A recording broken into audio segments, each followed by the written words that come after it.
එරුවන් සරණයි පුතාලා. ආයුබෝවන් සර් තෙරුවන් සරණයි සර්. ප්‍රබෝධමත් ආරම්භයක්. පුතේ මම ගොඩක් දරුවෝ අලුත් අය ඉන්න හින්දා මම කියන්නේ මම ශෂිත් ඇතුගල. හරි. ඔව්. එතකොට මම උසස් පෙළ භෞතික විද්‍යා විෂය තමයි දැන් වසර 10කට වඩා වැඩි කාලයක් උගන්වන්නේ. භෞතික විද්‍යා විෂය දරුවන්ට මාතෘ දිස්ත්‍රික්කයේ හා අනිත් තැන්වල කරනවා. ඒ වෘත්තීන් මම ආදි ශිෂ්‍යෙක් සයන්ස් කොලෙජ් එකේ අතරම ඊට ශිෂ්‍යෙක් මේ ඊට පස්සේ සයන්ස් කොලෙජ් එකකින් පස්සේ මොරටු විශ්වවිද්‍යාලයට ගියා ඉංජිනේරු උපාධිය ගන්න. ඊට පස්සේ ඉංජිනේරුවරයෙක් විදිහට රස්සාවක් කරනවා. ඉතින් මේකත් කරනවා. ක්ලාසස් කරනවා. ඉතින් අපේ දරුවන්ගේ නංගිලා මල්ලිලා ගොඩක් ඉන්නවා සාමාන්‍ය පෙළ ලියන. ඒ කට්ටියට ඔන්ලයින් වලින් හරියට අධ්‍යාපනය ලැබුණේ නැහැ. ප්‍රශ්න ගොඩක්කට මුහුණ දෙන්න උනා කියලා කිව්වා. සර් අපිට එයාලට මොන හරි උදව්වක් කරන්න බැරිද කියලා ඇහුවා. මම හැමදාම විශ්වාස කරන දෙයක් තමයි පුතේ. වෘත්තියෙන් විශ්වාස කරන දෙයක් වෘත්තියෙන් ඉංජිනේරුවරයෙක් වශයෙන් මටත් ඒක කරන්න සිද්ධ වෙන දෙයක් තමයි ප්‍රශ්න කියන එක තියෙනවා.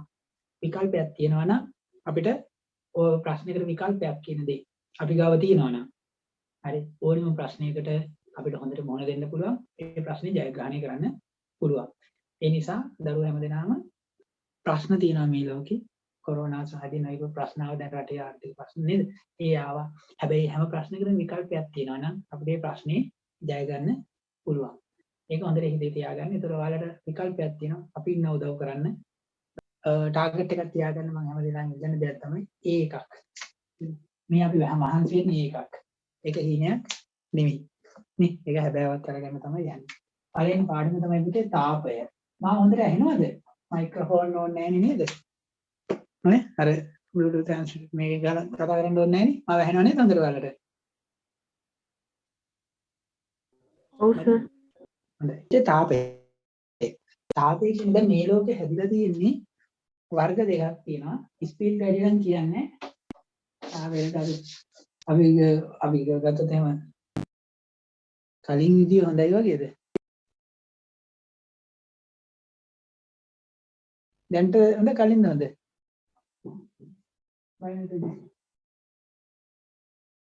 කලින් එක හොඳයි කාවින්ද? මේ සැරේ හොඳයි කොල්ලෝ ටිකක් මැසේජ් එකක්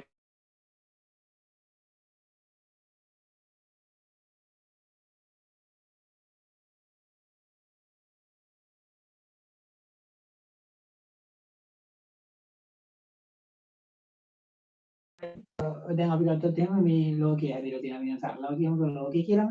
ලෝකයේ හැදිලා තියෙන මොනවාගෙන්ද? ශක්තියින් සහ පදාර්ථ වලින්. හරි. ඒක ශක්තිය ගත්තොත් ශක්තිය තියෙනවා. දැන් පදාර්ථ ගත්තොත් එහෙම නේද? මේවා පදාර්ථ. මේවා වස්තු. මේවා මේ පදාර්ථ. හරි. ඒ ශක්තිය අපිට පේන්නේ නැහැ. හරි. දැන් මම කියන පදාර්ථයට පේනවා. නේ? අන්න සර් ඉන්නවා. නේ? කියලා කියනවා. හැබැයි මගේ තියෙන ශක්තිය වලට පේනවද? පේන්නේ නැහැ. ශක්තිය කියලා පේන්නේ නැහැ. කියනවා. සර්ගේ ශක්තිය අපිට පේන්නේ. ශක්තිය කියන්නේ නැහැ පුතේ. ඕනනම් වලට අලිය කුසලා මේ පැත්තෙන් තියලා පෙන්නන්නම්. එතකොට මෙතන ඔයාලා හිතනවා අලිය කුස්සන්න පුළුවන් ශක්තිය සර්ට තියෙනවා කියලා. ඒක. ඒ කියන්නේ ශක්තිය ඉන්විසිබල්. හරි? ඔව්. අපි මේ කතා එද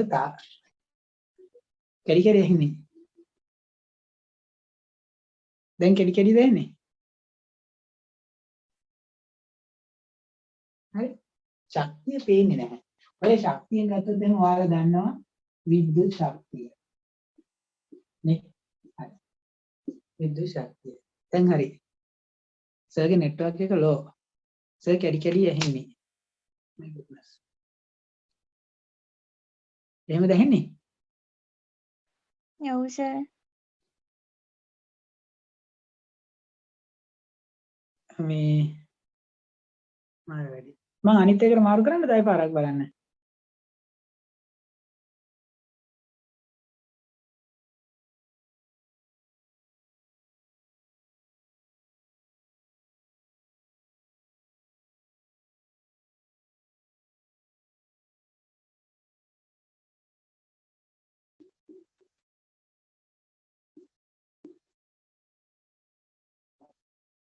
දැන් හරි.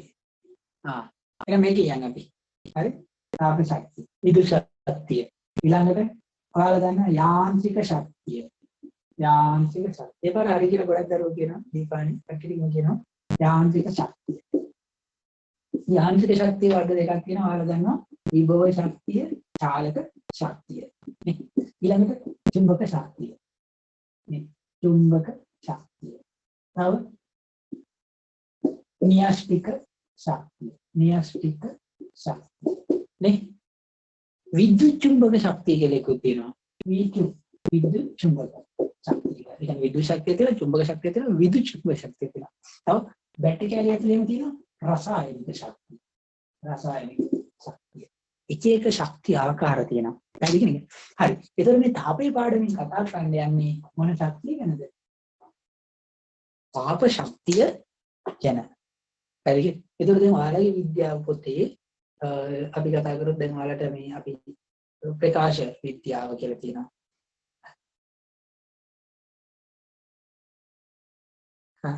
සර් පැහැදිලි නෑ. ස්ටක් වෙනවද? මගේ නෙට් එක කවුද? සෙමිනි සමයකම ඉන්නව නේද? ඒක කියන්නේ. ටිකක් පැහැදිලිද? ඔව් සර්. යද්දි හරියයි වගේද නැත්නම් මම ලෙෆ්ට් එක ලොග් වෙන්නද? ඒක මොකද වුනේ? අපිට කරන්ට් එකක් තියෙනවා.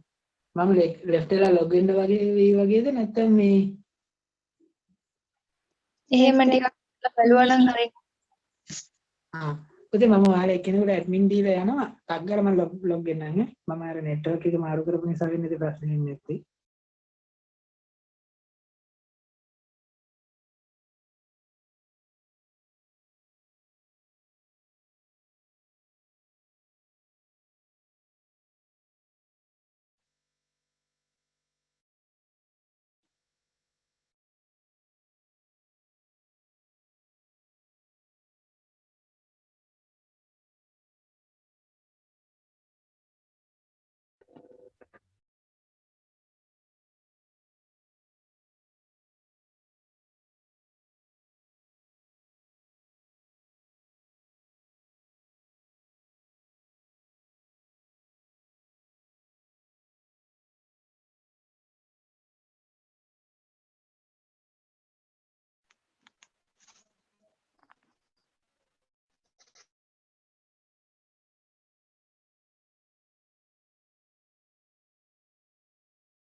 දැන් කොහමද? දැන් හරි. දැන් හරිනේ. හරි. මම අර නෙට්වර්ක් එකේ එක මිට කරපු ඉඳලා ඉන්නේ නැති මම හිතන්නේ. හරි. එතකොට මම කියේ ශක්ති ගැන. ශක්ති තියෙනවා. ඒතර ශක්ති ආකාර ගොඩක් තියෙනවා. දැන් අපි ගත්තොත් ඔයාලගේ විද්‍යාව වල හරිම ලක්ෂණයි. හරිද? ඔයාලා වාසනාවන්තයි. ඒ මම දැක්කා ඔයාලට මම කියලා දෙනවා අර දුවනි ශක්තිය ගැන. ආයේ කිව්වේ නෑ මේකෙදි.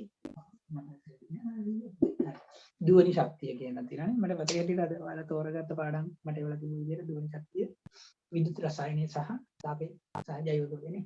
හරි එතකොට දුවනි ශක්තිය ගැන ඔයාලට ඉගෙන ගන්න තියෙනවා. හරි. කවිෂයි. හරි. එතකොට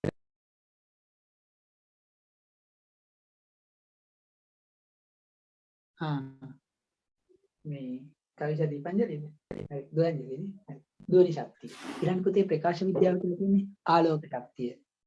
හරිද? එතකොට රසායනික ශක්තිය, දුවනි ශක්තිය, ආලෝක ශක්තිය නේ ඈ ඒව ගැන ඉගෙන ගන්න තියෙනවා. හරි? මම තව ඉතින් බලන්න ඕනේ ඔයාලගේ පොතේ තව මොන ශක්තිය ගැන ඉගෙන ගන්න තියෙනවද? උසස් පෙළ විෂය නිර්දේශන මේ ඔක්කොම ඉගෙන ගන්න තියෙනවා. හරි? ඔව්. මේ දැන් අපි අදිගෙන ගන්න චුට්ටක් ඊට පස්සේ ඉතුරු ටික තමයි ඊට පස්සේ ඉගෙන ගන්න තියෙන්නේ.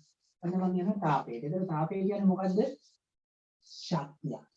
මේක පැහැදිලිද? තාපය කියන එක ශක්තියක්. හරි? තාපය කියන සාධකයත් එක්ක සම්බන්ධ වෙච්ච කෙනෙක් ඉන්නවා. තාපය කියන එක බහුලයි නම් ඒක අපිට දැනෙන්නේ කොහොමද නේද? උෂ්ණත්වය. හරි? ඔයාලට උෂ්ණත්වය කියලා එකක් ඔයාලා දන්නවා. හරි? ඔව්. ඊට පස්සේ දැන් අපි ගත්තොත් එහෙම අපිට දැනෙනවනේ නේද? උෂ්ණත්වය කියන එක අපිට දැනෙනවා. ඔයාලා ගත්තොත් එහෙම ඔයාලට දැනෙනවා උෂ්ණත්වය කියන්නේ මොකක්ද කියන එක. දැන් අපි දන්නවා. දවල් වෙනකොට හරි රස්නේ කියනවා. නේ ඔන්න උෂ්ණත්වය වැඩි. හරි රැ වෙනකොට හරි සීතලයි කියනවා. එහෙම නැත්නම් නුවරඑළිය හරි සීතලයි කියනවා. මේ හම්බන්තොට හරි රස්නී කියනවා. උත්තරම දිහා මන්නාරම දිහා හරි රස්නී කියනවා. හරි උෂ්ණත්වය. එහෙනම් උෂ්ණත්වය කියන සාධකයක් තියෙනවා. ඒ උෂ්ණත්වය කියන සාධකේ වැඩි වුණේ මොකක් වැඩි වීම නිසාද? මොකක් වැඩි වුණ නිසාද?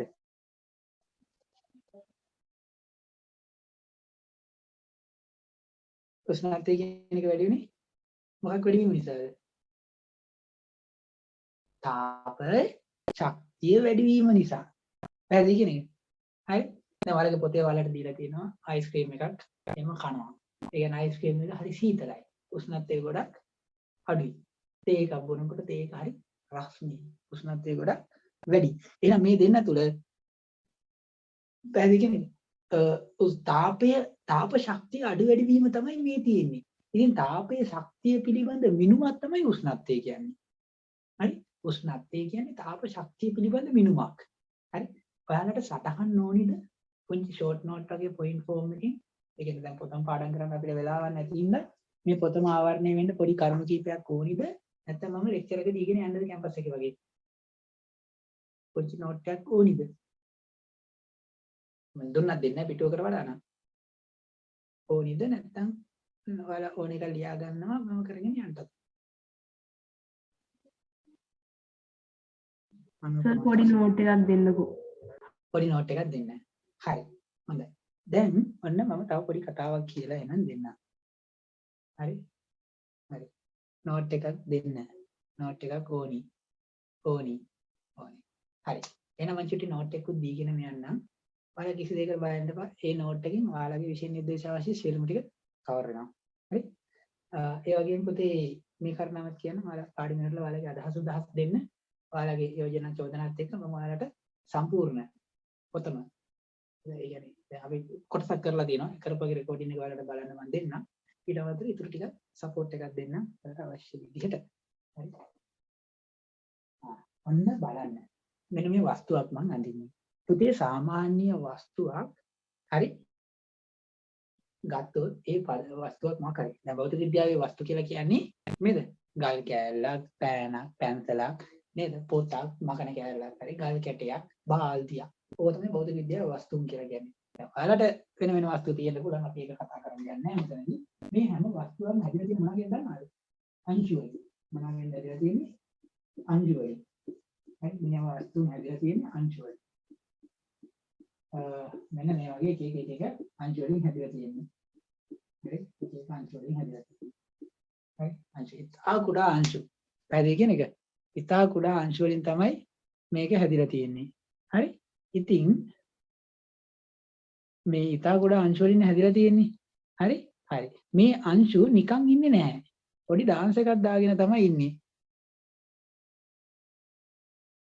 හරි? පොඩි ඩාන්ස් එකක් දාගෙන ඉන්නේ. හරි?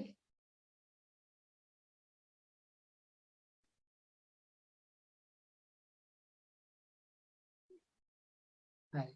ඉතින් මේ අංශු නිකන් ඉන්නේ නැහැ. හරි? මේ අංශු නිකන් ඉන්නේ නැහැ පොඩි ඩාන්ස් එකක් දදා ඉන්නේ. ඒ කියන්නේ දෙපැත්තට පැද්දි ඉන්නේ. පදාර්ථික අංශු දෙපැත්තට නට ඉන්නේ. පැහැදිලිද? දෙපැත්තට නට ඉන්නේ. හරි? ඔව්. දැන් අපි මේ අංශු නටන්නේ මේ පදාර්ථයේ අංශු නටන්නේ හරි උෂ්ණත්වය තාප ශක්තිය ලැබෙන විදිහට. පැහැදිලි? පදාර්ථයේ අංශු නටන්නේ තාප ශක්තිය ලැබෙන විදිහට. හරි? දැන් අපි කියලා ඉතින් ගොන්න දැන් ළමයි ටිකක් ඉන්නවා. පන්ති කාමරයක. මෙතන ඔන්න යනවා. ඔන්න පාටියකට යනවා. ඒ ගන්න ළමයි සෙට් එකක් ඉන්නවා. හරි? පාටියකට යනවා. දැන් මේ අංශු නැටෙන්නේ තාපයට. මේ අංශු නටන්නේ තාපයට. සම්පූර්ණයෙන්ම මම කියන්නේ නැහැ. මේ තාප ශක්තිය ලැබෙනකොට හරි? මේ මට වයිට් බෝඩ් එක ෂෙයා කරන්න කියලා මේකේ වැටෙනවා නෝටිෆිකේෂන් එක ඕනේ මේ බෝඩ් එක හොඳයි නේ. හරි. මේ තාපය ලැබෙනකොට මේ අංශු නැටනවා. දැන් අපි කියලා හිතන්නකෝ. ඔන්න දැන් ළමයි ටිකක් යනවා පාටියකට. පාටියකට ගිහිල්ලා ඔන්න පොඩි සින්දුවක් ප්ලේ වෙනවා. පොඩි මියුසික් එකක් ප්ලේ වෙනවා. පැහැදිලිද? ඊට පස්සේ ඔන්න තව පොඩි සින්දුවක් කියවෙනවා. එතන පොඩ ඔන්න නේද දැන් ඔන්න අල්ලනවා නේ තාන නටනවා නේද වැඩ නටන්නේ. ඉතින් එහෙම නටනවා. ඊට දැන් සින්දුව ටික වේගය වැඩි වෙනවා. ඊට පස්සේ මොකද වෙන්නේ? අර DJ කියලා මොකක්ද එකක් දානවා. දාලි වල තව non stop කියලා යනවා නේද? මම දන්නේ මම කියන එක වැරදිත් ඇති. කොහොමද ඊට පස්සේ මොකද වෙන්නේ? අර නැටිල්ල හොඳටම උපරිම වෙනවා. ඊට පස්සේ අංශු මොකද වෙන්නේ? දිය වෙනකන් නටනවා. නේද? ඒ කියන්නේ අපි තාපේ දීලා තාපේ දැන් ඝණයකට තාපේ දුන්නට පස්සේ දීලා අන්තිමේදී ඒක දිය වෙලා යනවා. ද්‍රව වෙලා යනවා. තවදුරටත් තාපේ දීලා දුන්නොත් මොකද වෙන්නේ? වාෂ්ප වෙලා යනවා. හරිද? අයිස් කැටයකට තාපය දුන්නොත් ද්‍රව වෙනවා. ද්‍රවයකට තාපය දුන්නොත් වාෂ්ප වෙනවා. තාචුට ඉස්සරහදී ඒක ඇති වලට විලේනය ගැන එහෙම කතා කරන් ඉස්සරහදී අපි ඒක කතා කරමු. ඉතින් මේ අංශු වලටත් එන්නේ තාපය දුන්නා මේ අංශු හොඳට නටන්න පටන් ගන්නවා. හරිද කියන්නේ? හරි. ඉතින් නටනවා කියන්නේ මොන ශක්තියද? දැන් අතකින් වහම කාටරි ගහනවා කනට. අතට මොන ශක්තියද ගත්තේ? චාලක ශක්තිය. ඒ කියන්නේ කාටරි ටෝන් ගන්නවා හරිද නේද? එහෙනම් නටන වස්තුවකට තියෙන මොන ශක්තියද? චාලක ශක්තියක් තියෙනවා. නේද ඩිනාලි? හරි? නටන වස්තුවක. ඒ කියන්නේ චලිත වෙන වස්තුවකට තියෙන මොකද? චාලක ශක්තියක්. එහෙනම් අපි මොකද කියන්නේ? හරි? මේ එක දැන් අපි ගත්තොත් එහෙම මේ දැන් මේ අංශු වල චාලක ශක්තිය තියෙනවා. මේ වලට තියෙනවා. මේ අංශු ඔක්කොගෙම චාලක ශක්තිය එකතු කරලා අංශු ගානෙන් බෙදුවා වෙනවා. අපි ඒකට කියනවා මධ්‍යන්න චාලක ශක්තිය. මොකද්ද? මධ්‍යන්න චාලක ශක්තිය. මධ්‍යන්නේ කියන එක ඔයාලා දන්නවා. චාලක ශක්තිය. මධ්‍යන්න චාලක ශක්තිය කියලා කියන අංශු ඔක්කොටම දෙන සර්ව සාධාරණ අගය. ඒකට කියනවා මධ්‍යන්න චාලක ශක්තිය කියලා. හරි? දැන් අපි ගත්තොත් එහෙම ඔයාලගේ පන්තියේ ළමයින්ගේ නේ කෙනෙක්ගේ කිලෝ 5යි අනිත් එකන කිලෝ 7යි අනිත් එකන කිලෝ 10යි 12යි 20යි 20යි ළමයි සෙට් එකන ළමයි ඔක්කොගෙන් බරවල එකතු කරලා ළමයි ගන්න බෙදුවම එක ළමයිගේ සාම මධ්‍යන්නයගේ නේද? කිලෝ 8යි. කියන මොකද කරේ? ඒ වගේ ඒක මධ්‍යන්න චාලක ශක්තිය.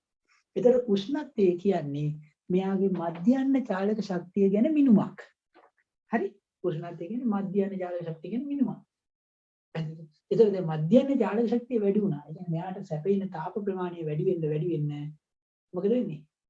මෙයාගේ චාලක ශක්තිය වැඩි වෙනවා. මේ අංශුන්ගේ නැටිල්ල වැඩි වෙනවා. හරි? ඒක චාලක ශක්තිය වැඩි වෙනවා. හරි? එතකොට අපි වස්තුවක් උණුසුම් කරනවා කියලා කියන්නේ වස්තුව රත් කරනවා කියන්නේ එයාගේ මොකක් වැඩි කරනවා කියන එකද? එයාගේ චාලක ශක්තිය වැඩි කරනවා.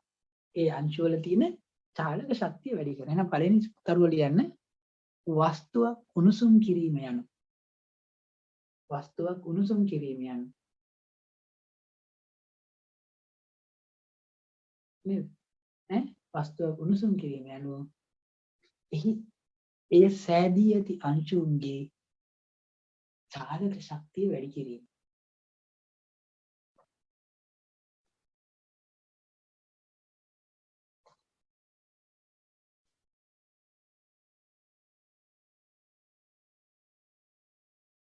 මෙම චාලක ශක්තිය ප්‍රමාණාත්මකව හඳුනා ගැනීමට දැන් හිතන්නකො මෙහෙම. දැන් හිතන්න මෙහෙම. දැන් ළමයෙක් ඉන්නවා. හරිද? ළමයා දැන් ඔන්න තුෂානි ඉන්නවා. හරිද? තුෂානි දැන් උදේ හරි දවල් වෙලා හරි කියනවා හවස හරි කියනවා අම්මට ඉතින් මට අද ඇඟට අමාරුයි. උන්න ගැනින්න වගේ කියලා කියනවා. හරි? උන්න ගැනින්න වගේ කියලා කියනවා. හරි? අම්මා ඒ වෙලාවේ නාලා එනවා. හරි? අම්මා නාලා එනවා. වාක්‍යයයි මුලින් ඉඳලා කියන්නේ. කියන්නේ ඈ? කියන්නේ. අම්මා නාලා ඉඳලා එනවා. නාලා ඇවිල්ලා නල්ලට අත තියලා බලනවා. හරි? බැලුවට පස්සේ කියනවා එයාට දැන් අම්මගේ ඇඟ සීතලයිනේ. ඒතර මෙයාගේ අත තිබ්බ ගමන් ටක් ගාලා සීතලට උණුසුම දැනෙනවා. එහලා එයාට උණ කියලා කියනවා. අනේ පුතේ උඹට උණ තමයි. එහෙනම් බෙහෙත් ටිකක් ගෙන්න යමු කියලා කියනවා. තාත් එනවා අවු වින්දලා. අවු වින්දලා ඇවිල්ලා තාත්තා නල්ලරට තියලා කියනවා ඇයි මොකද මේ? නෑ මේ ළමයා අපේ දුව උණ කියනවා චුට්ටක් බලන්න කියලා කියන බලන්න. දැන් තාත්ත රස්නේ අවු වින්දලා. කියලා අනේ අට තිබුණාක් නෑ බොරු ලෙඩක්ද කොහෙද? මොනවද ඕනේ? චොක්ලට් එකක්ද? ඒක කෙලින් ඉල්ලව නම් හරිනේ. කියලා කියවන හරි. පැහැදිලිනේ? හරි. හරි. ඒ කියන්නේ දැන් අපි අර අම්මට සීතල දැනෙන්නත් මේ අම්මට උණුසුම දැනෙන්නත් තාත්තට ඒක සාමාන්‍ය විදිහට දැනෙන්නත් හේතුව පුද්ගලයා මත. පැහැදිලිනේ? ඒ නිසා ඒක පුද්ගලයෙක්ගෙන් උණුසුම සිසිල් බව මයින් එක එච්චර සාධාරණ නැහැ. පැහැදිලිනේ? ඒක සාධාරණ නැහැ. ඒ නිසා අර චාලක ශක්තිය කියන අංශුන්ගේ උණුසුම කියලා කියන්නේ අංශු හැදිලා තියෙන දැන් ඒ තුෂානිකේ තියෙන අංශුන්ගේ චාලක ශක්තිය මධ්‍යම චාලක ශක්තිය කියන්නේ ඒකමයි අපිට මිනුමක් ඕනේ. හරිද? ඒ මිනුම දීපු නම තමයි උෂ්ණත්වය. ඒක ඒ මධ්‍යම චාලක ශක්තිය මිනුම. හැබැයි ඒක මිනුමක් තිබුණාට වැඩක් නැහැ මයින්ඩ් උපකරණයක් තියෙන්න ඕනේ. ඒකට කියන නම තමයි උෂ්ණත්ව මානෙ. එහෙනම් මධ්‍යම චාලක ශක්තිය මයිනේ මිනුම මොකද්ද? උෂ්ණත්වය. උෂ්ණත්වය මයින් උපකරණය මොකද්ද? මම ඔතනින් තමයි පාඩම පටන් ගන්නේ. වාක්‍යයයි කියන්නේ කියලා කිව්වා. වාක්‍යයයි කියන්නේ කියලා කිව්වා මේ වාක්‍ය මුල මොකද්ද දන්නේ නැහැ මම දුන්නේ නේ.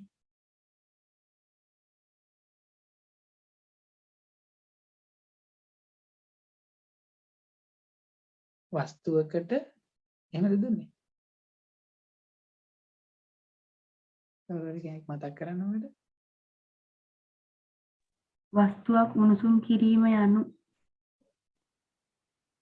අනහරයි. වස්තුවක් උණුසුම් කිරීම යනු එහි ඒ සෑදී ඇති අංශු වල මධ්‍යම නැත්නම් අංශු වල චාලක ශක්තිය ඉහළ නැංවීමයි.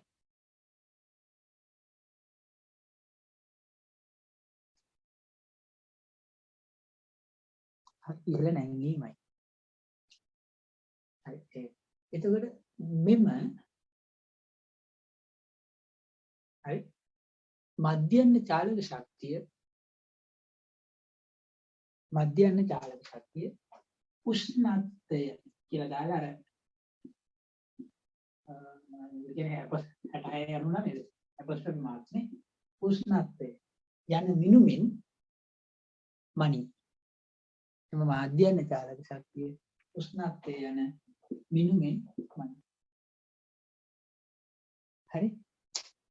මෙම උෂ්ණත් මිනුමින් මනි. හරි. ඊට පස්සේ ඊළඟ ඒකටම ලියලා දාමු ඊළඟට. මෙම උෂ්ණත්වයේ මැනීම සඳහා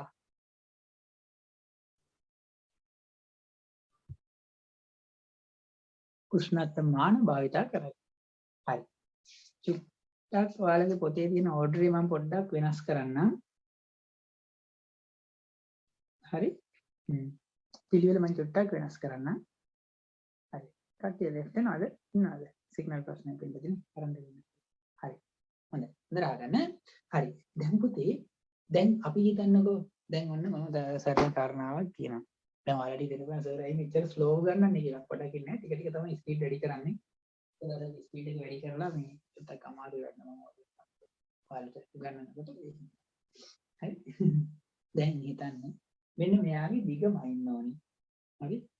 කලබල කරගන්න එපා. ටිකක් ෆාස්ට් වෙනවා පොඩ අවතීර්ණ වෙනකන් ඈ. හරි. දැන් දිගම ඉන්න. මෙන්න මේ පැත්තේ දැන් පාට අංක මොකුත් නැහැ.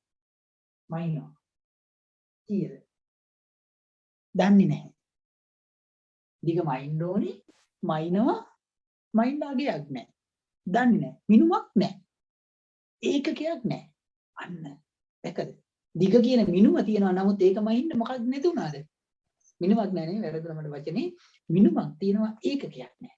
කො මේ මෙතන දිග මයින්ඩ් කියලා මම ඔයාලට කියනවා මයින්ඩ් ඒකකයක් නැහැ. දැන් අනිත් පැත්ත හරවනවා. සෙන්ටිමීටර් 30යි. දැන් ඒකකයක් තියෙනවා. එහෙනම් දැන් උෂ්ණත්වය කියන මිනිමම් මයින්ඩ් මොකක් ඕනේද? ඒකකයක් ඕනේ. පැහැදිලිද? දැන් අපිට මිනිමම් කියලා කිව්වා. මොකද එයාගේ මධ්‍යම චාලක ශක්තිය මයින්ඩ් උෂ්ණත්වය කියන මිනිමම් ඕනේ. මයින්ඩ් උපකරණයකුත් දුන්නා උෂ්ණත්ව මානයි කියලා. හැබැයි ඒකකයක් තාම දුන්නේ නැහැ. පැහැදිලිද? දැන් දිග මයින්ඩ් මේක හිස් ප්ලේන්. හරි උපකරණයකුත් දුන්නා කෝදුව කියලා. හැබැයි ඒකකේ නැහැ. මයින්ඩ් බෑ. අනිපතට මයින්ඩ් පුළා. පැහැදිලිද? සරලයි සංසිද්ධිය. එහෙනම් දැන් අපි උෂ්ණත්වයේ මයින්ඩ් හඳුන්වා දෙනවා ඒකකයක්. පැහැදිලි කියන්නේ? ඔන්න උෂ්ණත්වයේ මයින්ඩ් ඒකකයක් හඳුන්වා දෙනවා. හරි? එක එක්කෙනාට ඒකකයක්. දැන් ගත මීටර කියන ඒකකය හඳුන්වා දුන්නා නේද? පැරිසියේ තියෙන බරහා මිනුම් අධිකාරියේ මේ නේද? ප්ලැටිනම් හා පැලේඩියම් වලින් සාදපු දණ්ඩක නිශ්චිතව සලකුණු කරපු ලක්ෂ දෙකක් අතර දුර මීටර 1යි කියලා දීලා දෙනවා. ඊට පස්සේ ඒක ලකුණු කරලා දෙනවා. මෙන්න මේක තමයි මීටර 1 කියන්නේ. මේක ඕනේ තැනට අරන් ගිහිල්ලා ඔයාලගේ දිගවල ටික මැනගන්න කියලා දෙනවා. ඒ වගේ උෂ්ණත්වයේ මයින්ඩ්ත් ඒකකයක් හඳුන්වා දුන්නා. හරි? එහෙනම් ඊළඟට අපි දැන් ඉගෙන ගන්න ඕනේ උෂ්ණත්වයමයි ඒක ටික මොනවද කියලා. හරි. දැන් උෂ්ණත්වයේ ශක්තිය පිළිබඳ පුංචි ඉංගියක් නේද? හරි. එහෙනම් ඊළඟ උෂ්ණත්වයමයි මේකට. හරි. කේසර්. ඕකේ. ඕකේ හරි. හරි. පළවෙනි එක්කෙනා තමයි පුතේ සෙල්සියස් පරිමාණය. හරි. මෙන්න මේක හරි ලේසි. හරි. මේක මේ ඔයාලට දීලා තියෙනවා මේක හදන්න හැටි. සරල සංසිද්ධියක් විතර දීලා තියෙන්නේ. හරි. පුතේ දැන් මොනවා හරි දෙයක් මයින්න පැහැදිලි කෙනෙක් මොකක් හරි දෙයකට සාපේක්ෂව මයින්න ඕනේ. නැතුව මයින්න බෑනේ. දැන් මගේ වයස කීයද කියලා අහනවා. එතන මම කියනවා පුතේ මට 96යි කියලා. හරි. එතකොට මොකකට සාපේක්ෂවද මන්නේ? මගේ උපතට සාපේක්ෂව. පැහැදිලි. හරි. දැන් කියනවා වතුර එකක් තියෙනවා. හරි. මේක තේ එකක් තියෙනවා. මේකේ උණුසුම කීයද කියලා. මම උෂ්ණ තමයි. මම උෂ්ණ තමයි පෙන්නන්න.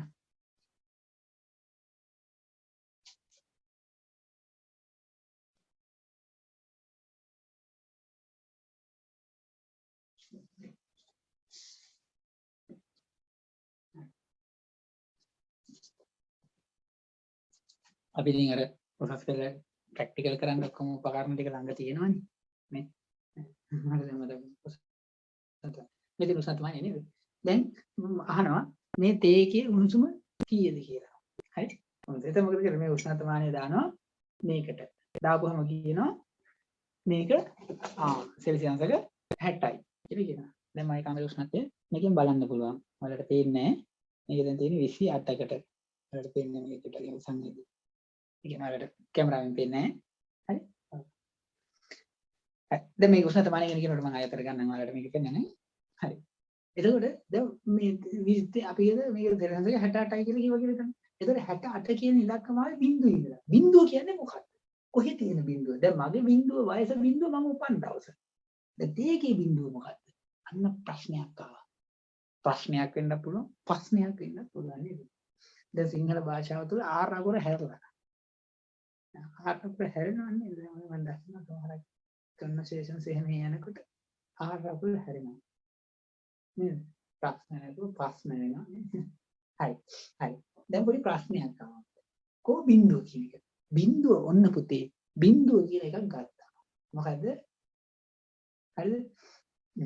හරි ටික පාස් කරන්න ඈ චුට්ටක් ඉන්න පොඩි මේ ඒකක ටික හඳුන්වා දුන්න ඊට ස්පීඩ් කරනවා ඈ බයින්ද. චුට්ටක් ස්පීඩ් කරමුද කියලා අහනවා. හරි. එතකොට ඒකකේ හඳුන්වා දුන්නා. මොකද බිඳුව කියන එකක් අපිට හඳුන්වා දෙන්න ඕන. හරි අන්න. එතකොට දැන් අපිට ඕනේ නේද මගේ වයස කියනකොට මගේ බිඳුව හඳුන්වා දුන්නානේ උපත කියලා. පැහැදිලි කියන එක. හරි. මම දැන් චුට්ට ස්ලෝ වැඩි තමයි. චුට්ටක් ස්පීඩ් කරමුද කියලා අහනවා. හරි. මේ එතන මගේ උපත බිඳුව කියන නේද උපත කියන එක ආවනේ. එහෙනම් උෂ්ණත්වයමයි මේක කියලා බිඳුව කියලා එකක් හඳුන්වා දෙන්න ඕනේ. හරි. ඒ නිසා ඒකට හඳුන්වා දුන්න එක තමයි පුතේ අයිස් ඒ කියන්නේ උෂ්ණත්වය. ඒ කියන්නේ ද්‍රව ජලය මිදෙන උෂ්ණත්වය. ඒකට දුන්නා මොකද? සෙල්සියස් අංශක බිඳුවයි කියලා. හරි. ඔන්න උෂ්ණත්වමානය මම දානවා. උෂ්ණත්වමානය බලන්න කැටගරි තියෙනවා අයිස් කැට් එකක් දාලා. දැන් අපේ රසදිය මට්ටම වෙනවනේ. මෙන්න මේ උෂ්ණත්වමානයේ තියෙන රසදිය මට්ටම. හරි. මේ ද්‍රව වීදුරු උෂ්ණත්වමානයක් තියෙන්නේ නේද?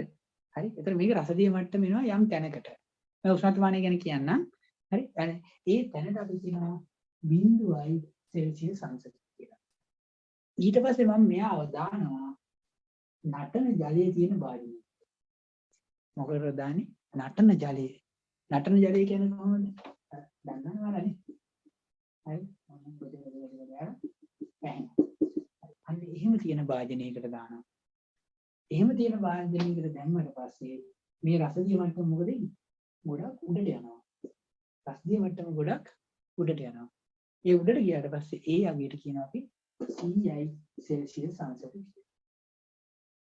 හරි. ඔන්න ඉලක්කම් දෙකක් හඳුන්වා දුන්නා.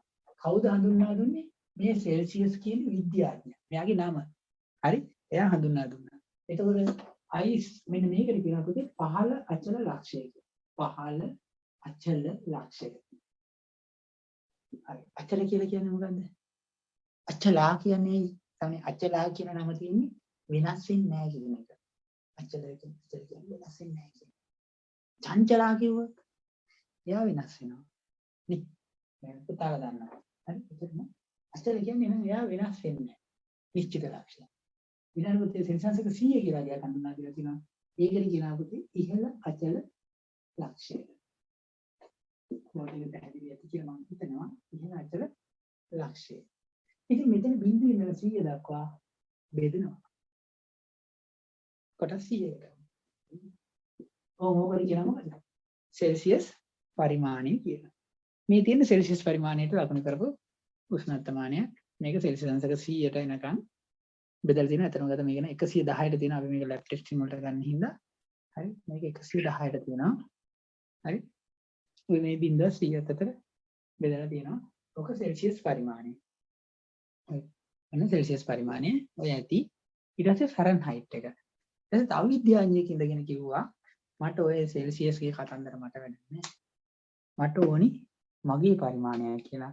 එයා හඳුන්වා දුන්නා දෙවෙනි පරිමාණය මොකක්ද? ෆැරන්හයිට්. ෆැරන්හයිට් කියන පරිමාණය. ඒකෝට එයා හඳුන්වා දුන්නේ 15 අචල ලක්ෂ්‍ය වෙනවල දානවා ෆැරන්හයිට් කීයයි කියලාද? 32යි කියලා. මේක සෙල්සියස් එක නෑ. ෆැරන්හයිට් එක නම එයාට දැම්මා 32යි කියලා. එයා බිඳුවෙන් පටන් ගත්තේ නැහැ. එයා 32කින් පටන් ගත්තා. මොකද එයාට බිඳුවට වඩා පල්ලෙහා උත්තර වලට යන්න පුළුවන් ධන ඉලක්කම් වලින්. මෙයාට බිඳුවට වඩා පල්ලෙහාට යන්න වෙන්නේ ඍණ ඉලක්කම් වලින්. දැන් එයා 32කින් පටන් ගත්තා. එයා ඉවර කරා 212යි. ඊයෙන් ඉවර කරේ මොන පැත්තෙන්ද යන්නේ? 212. හරි 212යි. ෆැරන්හයිට් අංශය. පටන් ගත්තේ කියන්නේ 100. මේ 32කින්. දැන් මෙයා කොටස් කීයකට බෙදුවද මේක? 100කට බෙදුවා. මෙතන දැන් කියන්නේ 212 32 කරුණා 180. එන්න ෆැරන්හයිට් පරිමාණය. මේ අයිස් මේ නටන දැල්. ඔය තුට්ටක් ඇඳගත්තම ඔය ඔක්කොම ටික උතන කවර් වෙනවා ඈ. අය වෙනම ලියන්න ඕනේ. ෆැරන්හයිට් එකයි සෙල්සියස් පරිමාණ දෙකයි ගැන ඔයාලට ඔතනින් අදහසක් ගත්තා. හරි. එන්න රූප සටහන පොඩ්ඩක් ලකුණු කරගන්න. හරි. ආය අර්ථ දැක්වීම ලියන්න ඕනිත් නෑ. එතන ඉවරයි ටික.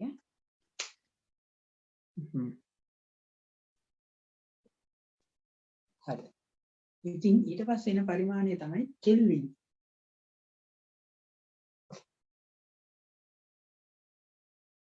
කෙල්වින් පරිමාණය. ඊළඟට තියෙන එක තමයි කෙල්වින් එක. හොඳයි. මේක හඳගත්තද?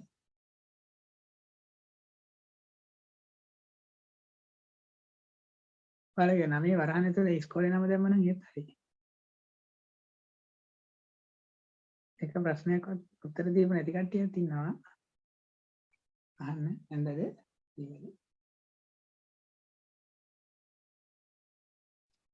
ඉවවා. දැන්ද? දීපනි මොනවද හරිද? යමාලි හරි. යමාලි. ඉනිදි හරිද? ප්‍රියංකර මේක අයිස් දැම්මා උෂ්ණත්වමානය දැම්ම 0.100යි කියලා දැම්ම ඒක සෙල්සියස් කියලා ගහගත්තා 32යි 212යි කියලා දාගන්න ඒක ෆැරන්හයිට් කියලා දාගත්තා මෙයා 15 ලක්ෂණයි හරි දැන් මේ සෙල්සියස්ුයි ෆැරන්හයිට්ුයි දෙන්නම හරි මේ සෙල්සියස්ුයි ෆැරන්හයිට්ුයි දෙන්නම සතුයි හරි සෙල්සියස් ෆැරන්හයිට් දෙන්නම මොනවද කිව්වේ? Tamanට කැමති පරිදි තෝරගත්තා. හරි. ඒ නිසා මේක ඇත්තට සාර්ථක නැති නිසා කෙල්වින් කියන විද්‍යාඥයා හරි තෝරගත්තා හැමෝටම මෙයා ඇවිල්ලා විද්‍යාඥයෙක් නෙමෙයි. අන්න හරි දීපනි. ඔව් කෙල්වින්. මෙයා ඇවිල්ලා කවුද? හරි. සාමිවරයෙක් ඇත්තටම ගත්තොත් පල්ලියක නේද? හරි. පූජකවරයෙක් ඇත්තටම එයා පසුකාලීන කියන්නේ උගත් පූජකවරයෙක්. ඉතින් එයා ගොඩක් පරිශන කරපු කෙනෙක්. ඉතින් එයා කිව්වා මෙන්න මේක ඇත්තට හොඳ දෙයක් නෙමෙයි. අපි යන්න ඕනි නිරපේක්ෂකයකට. ඒ කියන්නේ දැන් මෙයාලා අභිමතයේ පරිදි සෙල්සියස් එකේ වින්ඩෝ කියලා මෙයාලට ද්‍රවණ අයිස් ද්‍රවණ උෂ්ණත්වය කියලා ගත්තට හරි ඒක අගය එච්චර හොඳ නැහැ. ඒ නිසා අපි නිරපේක්ෂකයක් පටන් ගමු පරිමාණයක් පටන් ගන්න. ඒකට කිව්වා අපි මෙයාලා කිව්වා නිරපේක්ෂ ශුන්‍ය කියලා. හරි. මේකට කියන්නේ ජලීය ත්‍රිකලක්ෂය කියලා. හරි. මේ ජලීය ත්‍රිකලක්ෂය තුනෙන් තමයි කියලා තියෙන්නේ. නමුත් ඒ කියන්නේ ඉතර වලට මේ ලොකු සටහනක් නැහැ මේකේ මම හිතන්නේ. හරි. එතකොට හරි. සෙල්සියස් ෆැරන්හයිට් කෙල්වින් සම්බන්ධයෙන් කතා කරමු ගණන් ටිකක් තියෙනවා. ඒ කියන්නේ හරි. එතකොට ඔයාලට දැන් ඒ කියන්නේ පුතේ මෙයා කිව්වේ ඇත්තටම ජලීය ත්‍රිකලක්ෂය කියලා කියන්නේ. ද්‍රව වන අයිසුත් සංතෘප්ත ජල වාෂ්පත් එතකොට අයිස් මේ ද්‍රව වන අයිස් සංතෘප්ත ජල වාෂ්පනේ ඕව ඔක්කොම තාප සම්තුලිතතාවය තියෙන ප්‍රශ්නත් කියලා ජලීය ත්‍රිකලක්ෂය යාගින් 273.1යින් පංගුවක් නිරපේක්ෂ ශුන්‍ය කියලා. එහෙම හරි නිරපේක්ෂ ශුන්‍ය කියන්නේ පදාර්ථයකට ඕනෙම පදාර්ථයකට යන්න පුළුවන් අවම උෂ්ණත්වයට. ඒ කියන්නේ අපිට මේ ලෝකේ තියෙන ඕනෙම දෙයක් ගෙනියන්න පුළුවන් අඩුම උෂ්ණත්වයට කියන නිරපේක්ෂ ශූන්‍ය කියලා. හරි? ඒක 273.1.5 කෙල්වින් කියලා දීලා තියෙනවා. හරි. නිරපේක්ෂ ශූන්‍ය. ඔන්න මම දැන් මේ කෙල්වින් පරිමාණය විස්තර කරන්න යනවා රේඛාව වලට තේරෙන්න. හරි? එන පදාර්ථයකට යන්න පුළුවන් අඩුම උෂ්ණත්වය තමයි කෙල්වින් කියලා කියන්නේ. කෙල්වින් නිරපේක්ෂ ශූන්‍ය කියලා කියන්නේ. ඒක කෙල්වින් කියන විද්‍යාඥය තමයි හඳුන්වන්නේ. දැන් ඉතින් මේ තමයි සෙල්සියස් අංශක බිඳුව. මේ තමයි සෙල්සියස් අංශක 100. මේ එතකොට කීයද ෆැරන්හයිට් වලින් කිව්වොත්? ෆැරන්හයිට් වලින් නම් මෙයා 32. මෙයා 212. අන්න ෆැරන්හයිට් අංශක. හරි? කොහොම කියෙද්දී මෙයා කිව්වා මේ කෙල්වින් මේ සෙල්සියස් එක්කෙනා මේ ෆැරන්හයිට් එක්කෙනා මෙන්න මේ කවුද? කෙල්වින් කියන කෙනා කිව්වා මේක නිමි ශූන්‍ය පදාර්ථය නේද තව අඩු මගියක් තියෙනවා මෙන්න මේ හරිය. හරි? ඒක තමයි නිරපේක්ෂ ශූන්‍ය. නිරපේක්ෂ ශූන්‍ය කියලා යාතියි. නිරපේක්ෂ ශූන්‍ය. හරි. ඔන්න කවුද මේ කිව්වේ? කෙල්වින් කිව්වා. ඒකේ අගය කෙල්වින් කීයද? හරි? බිඳුවයි. මේ දැන් මෙයා කරපු වැඩේ බලන්නකෝ. මෙයා දැන් මේ දෙන්නම් බිඳුව කියලා ගත්තා නේද? පහළ ජල ලක්ෂය. අය දියවන අයිස්රාගේ. දියවන අයිස්වල උෂ්ණත්වය. හරි. මෙයා ගත්ත නිරපේක්ෂ ශූන්‍ය කියන එක වස්තුවකට යන්න පුළුවන් අඩුම උෂ්ණත්වය. මේක සෙල්සියස් වලින් ඍණ 273.1. හරි. මේක බිඳුවයි නම් මෙතන ඉඳලා 273.1.5 ගියාම මෙතන කියලා ගියේ. සෙල්සියස් බිඳුවක් කියන්නේ කෙල්වින් 273.1. මෙයා 273.1.5 පහලින් හිටියා නේද? මෙයා කෙල්වින් වලින් සෙල්සියස් බිඳුව කියන්නේ කෙල්වින් 273.1.5. එහෙනම් සෙල්සියස් 100 කියන්නේ කෙල්වින් කීයද? බිඳුව කියන්නේ 273.1.5 නම් 100 කියන්නේ 373.1.5. ඔන්න පරිමාණ ටික ඔක්කොම එකම රේඛාවට දාන්න. එතකොට සෙල්සියස් 100 කියන්නේ කෙල්වින් 373.1.5යි. ෆැරන්හයිට් 212ක් කියන්නේ කෙල්වින් 373.1. සෙල්සියස් බිඳුව කියන්නේ කෙල්වින් 273.1.5යි. 32 ෆැරන්හයිට් නම් 273. හරි? සෙල්සියස් 273. ඔක තමයි කෙල්වින් පරිමාණය කියලා කියන්නේ. හරි? කෙල්වින් තමයි උෂ්ණත්වය මයින් SI ඒකකේ. දැන් දිග මයින් SI ඒකකේ මීටරනේ, කාලය මයින් SI ඒකකේ තත්පරනේ. එන උෂ්ණත්වය මයින් SI ඒකකේ කෙල්වින්. මේක තවත් දාගන්න. කෙල්වින්. කෙල්වින් යන ඒක හොඳට මතක තියාගන්න. උෂ්ණත්වය මයින් SI ඒකකේ. දැන් අපි චුට්ටි ගානක් දෙකක් හදමු. හරි? අපි ඉගෙන ගමු මේ ඔයාලට සෙල්සියස් කෙල්වින් කරන්නේ කොහොමද කියලා අහනවා. කෙල්වින් සෙල්සියස් කරන්නේ කොහොමද? ෆැරන්හයිට් සෙල්සියස් අතර සම්බන්ධය මොකක්ද? ඒක අපි චුට්ටි දෙයක් කරා කරලා යනවා.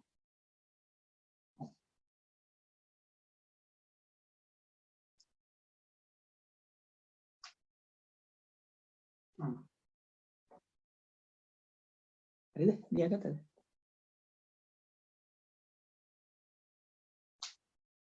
හරි. හරි. good. චුට්ටක් අපිට වෙලාව ගියේ හින්දා කලබල කරගන්න එපා. අපි ඉගෙන ගන්න. හරියට ඉගෙන ගන්නත් ඕනේ. හරි. ඔන්න මේක ලියාගත්තා. අපි දැන් මේවා ටික ගණන් දෙක තුනක් හදන හැටි අපි ඉගෙන ගමු. හරි. මේකම තියෙදි මම හදන්නම්කෝ. දැන් හිතන්නකෝ සෙල්සියස් බිඳුවක් කියන්නේ කෙල්වින් 273.1.5. සෙල්සියස් 100ක් කියන්නේ කෙල්වින් 373.1.5. එහෙනම් අපි සෙල්සියස් සහ කෙල්වින් සම්බන්ධය ඉගෙන ගමු. මොකද්ද වෙන්නේ සම්බන්ධය? හරි? අපි 0.1.5 අයින් කරොත් එහෙම. දැන් ඔයාලට කිව්වොත් එහෙම සෙල්සියස් 20ක් කෙල්වින් කීයද?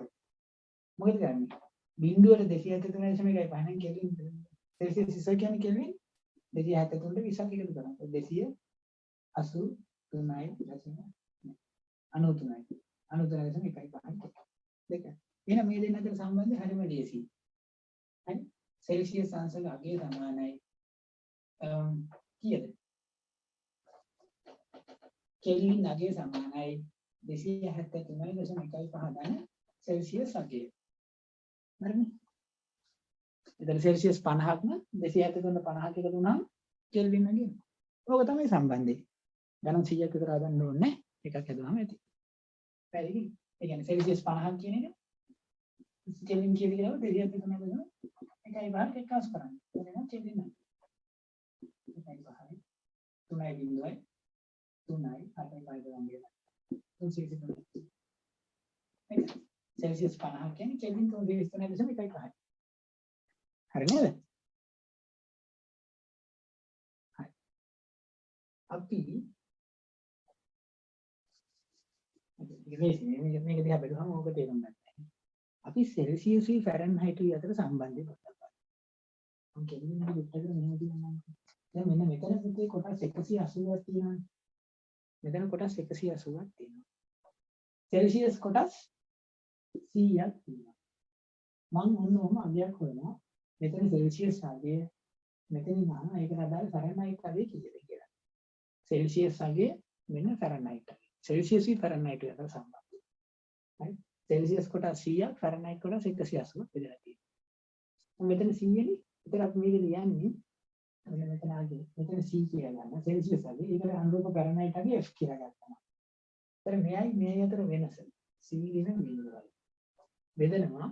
මෙතන කොට බෙදපු කොටස් ගන්න. C. ඒ කියන්නේ ඔයාලට දන්නවා අනුක්‍රමණය හොයන ප්‍රශ්න වල අනික තමයි F වෙන 32. මෙතන F මෙතන 32යි. මොකද මෙයයි මේ අතර වෙනස බෙදලා යාගේ කොටස් ගන්න. ඔව් තමයි සූත්‍රය. C යට 100 F වෙන 32ට 180.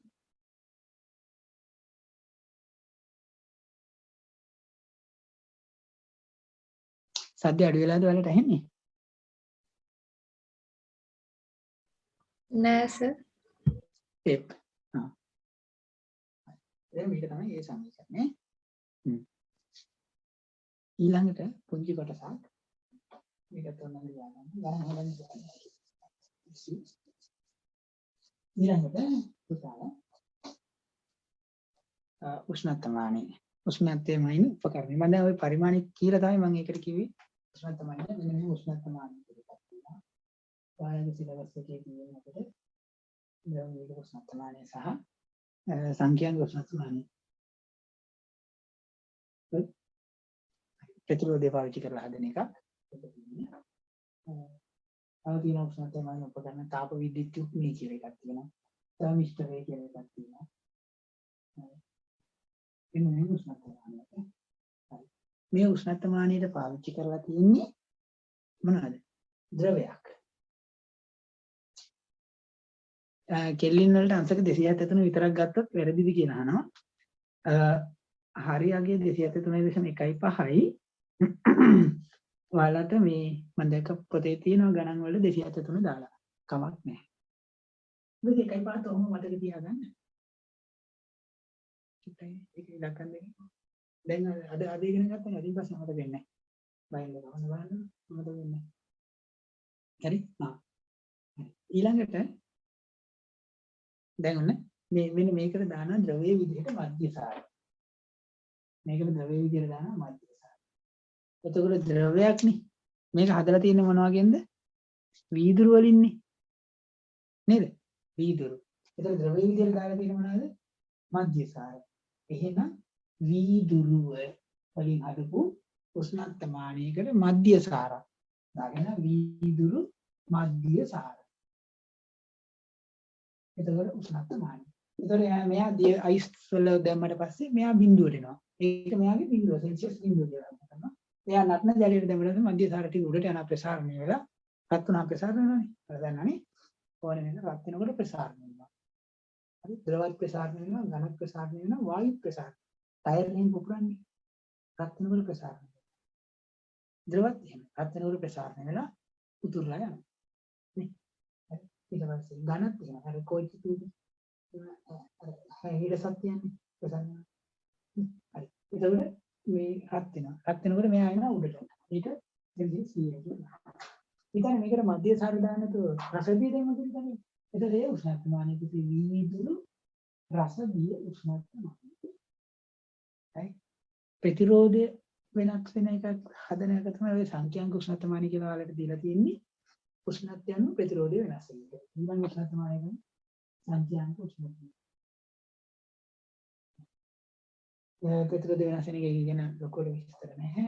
ඔයාලට උසස් පෙළ නම් හොඳට ඉගෙන ගන්න පුළුවන්. හරි.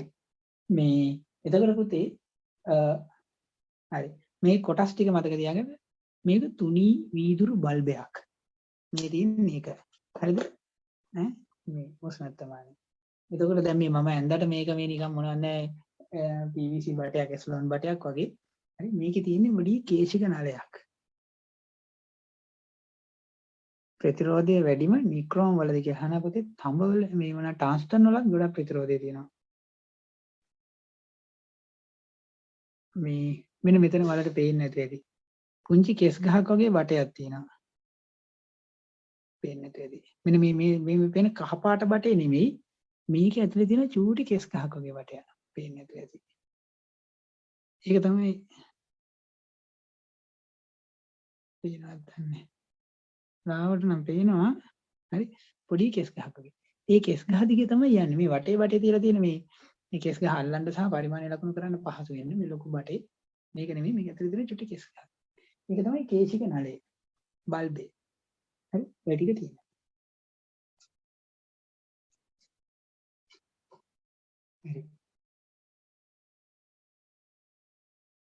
තමයි ඒක ඔය ටික තමයි තියෙන්නේ. හරි. ඊළඟට අපි යන්නේ තාපයේ කියන රාශියක. හරි. තාපය කියන එක දැන් දන්නවනේ. පැහැදිලිද? දැන් මොකක් හරි උෂ්ණත්වය වැඩි නම් එයාගේ මොකක් වැඩිද?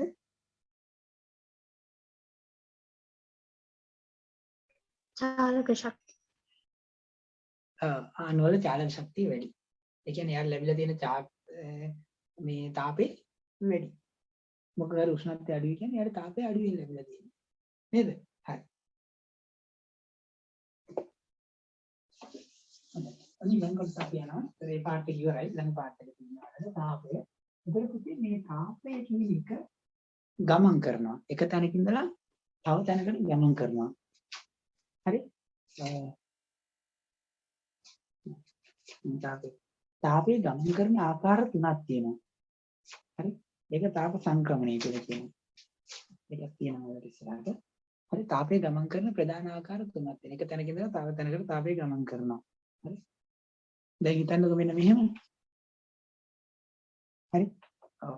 දැන් අපි ගත්තොත් එහෙම ඔයාලා රත් වෙච්ච යකඩයක් ලිපට දාගෙන අල්ලන් ඉන්නවා.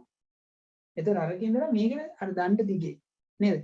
රත් වෙච්ච යකඩයක් මේ රත් වෙන්නේ නිකන් යකඩ කම්බියක් කියලා හිතන්නකෝ. කොහොම ලිපට දාලා අල්ලන් ඉන්නවා. මේ දණ්ඩ දිගේ තාපේ ගලන් යනවා. ඒකට කියනවා තාප සන්නයනය කියලා. මේක දණ්ඩ දිගේ ආපු නිසා. හරි? ඔව්. ඊළඟට ඔයාලා ලිප අරහේ තියෙනවා. මේ උඩේට සීතලට හොම කරගෙන අත් දෙක බැඳන් ඉන්නවා. කම්බියක් ගහලා නැහැ. නිකන් ඈතට වෙලා ඉන්නේ. හරි? ඔව්. ඒකට කියනවා තාප විකිරණය කියලා. ඔයාලා හරි ලිපට උඩින් අත තියන් ඉන්නවා. මේ විකිරණයෙන් එන ගාන මදි. සීතල වැඩි. ඒතර ඔයාලා කරන දේ තමයි මොකද කරන්නේ? ලිපට උඩින් අත තියන්නේ. ඒක තාප සංවහනය. හරි? ඔව්. ඒ වගේ ආකාර තුනක් තියෙනවා. ඒක ඊට පස්සේ පුතේ වස්තුවක තාප ධාරිතාව කියලා එකක් තියෙනවා. දැන් හිතන්න එක එක වස්තුන්ට එක එක ප්‍රමාණයක් තමයි දරන්න පුළුවන්. තාපයේ මයින් ඒකකේ ජූල් ඕනම ශක්තියක් මයින් ඒකකේ මොකද්ද? ජූල්. එහෙනම් තාපයේ මයින් ඒකකයක් ජූල්. හරි? ඒතර වස්තුවකට දරාගෙන ඉන්න පුළුවන් තාප ප්‍රමාණයක් තියෙනවා. ඒකට කියනවා එයාගේ තාප ධාරිතාව කියලා. පැහැදිලි කියන්නේ? හරි? ඔව්. එයාට වෘතු දෙන තාප ප්‍රමාණය. හරි? ඔව්. ඊට පස්සේ ඔයාලට කියනවා දැන් ඒ කියන්නේ වස්තුවකට අල්ලන තාප ප්‍රමාණයක් තියෙනවා. ඕනිම වස්තුවකට. ඒකට කියනවා මොකක්ද? එයාගේ තාප ධාරිතාව කියලා. හරිම සරලයි. දැන් හිතන්නකෝ මේ බෝතලයක් ගමුකෝ. මේ බෝතලයක් තියෙනවා. මේ බෝතලේ ගහලා තියෙනවා මිලිලීටර් 385යි කියලා. එහෙනම් මේ අල්ලන මේ බෝතලේට අල්ලන උප්පරිම වතුර ප්‍රමාණය කොච්චරද? මිලිලීටර් 385යි. එහෙනම් මේකට මම තාප ශක්තිය දෙන්න කියලා හිතන්නකෝ. ඒක තමයි මෙයාගේ ධාරිතාව. වතුර ධාරිතාව. ද්‍රව ධාරිතාව මිලිලීටර් 385. මෙයාට තාපය සපයනවා. එහෙනම් මෙයාට අල්ලන උපරිම තාප ප්‍රමාණයක් කීයද? ඒක අගයක් තියෙනවා. ඒකට කියනවා මොකද්ද? තාප ධාරිතාව. වතුර නම් වතුර ධාරිතාව. ද්‍රවයක් නම් ද්‍රව ධාරිතාව. ඒ වගේ වස්තුවකට අල්ලන උපරිම තාප ප්‍රමාණයට කියනවා මොකද්ද? එයාගේ තාප ධාරිතාව කියලා. එතකොට ඒක දැන් කොච්චරක්ද කියන එක කියන්න බෑනේ. පැහැදිලි කියන්නේ? හරි? ඒක කොච්චරද කියලා කියන්න බෑ. ඒ නිසා ඒක ලස්සනට පැහැදිලි කරලා දෙනවා මෙයාලා. හරි? දැන් මේ බෝතලේ නම් මේ බෝතලේ කියලා කියනවනේ. මේක සයිස් එකකට හදලා තියෙනවා. මෙයාගේ ද්‍රව ධාරිතාව මෙච්චරයි කියලා කියන්න පුළුවන්. හරි? නමුත් තාපය කියන එක දැන් මෙතන මුලක් මෙතන අගක් කියලා එකක් නැහැනේ. ඒ නිසා එයාලා කියනවා තාප ධාරිතාවවල පොඩි කන්ඩිෂන් එකක් දාලා දෙනවා. සෙල්සියස් අංක 1කින් සෙල්සියස් වගේ එකකින් වැඩි කරන්න කොච්චර තාප ප්‍රමාණයක් අල්ලනවද කියලා. එහෙනම් වස්තුවක උෂ්ණත්වය සෙල්සියස් අංශක 1කින් ඉහළ නැංවීමට අවශ්‍ය තාප ප්‍රමාණය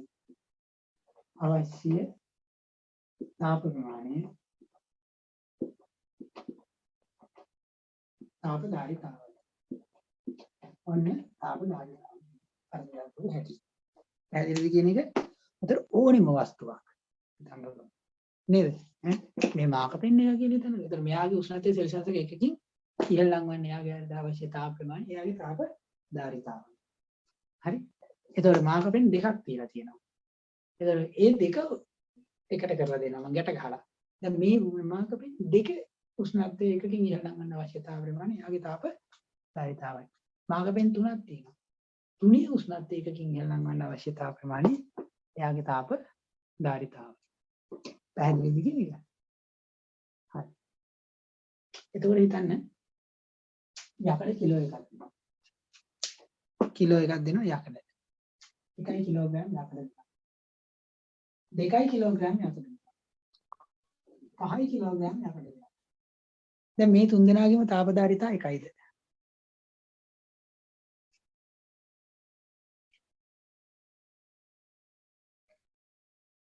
මේ තුන් දෙනාම සෙල්සියස් අංශක 1කින් ඉහළ ලංවන්න මේ තුන් දෙනාටම දෙන්න ඕනේ එකම තාප ප්‍රමාණයද?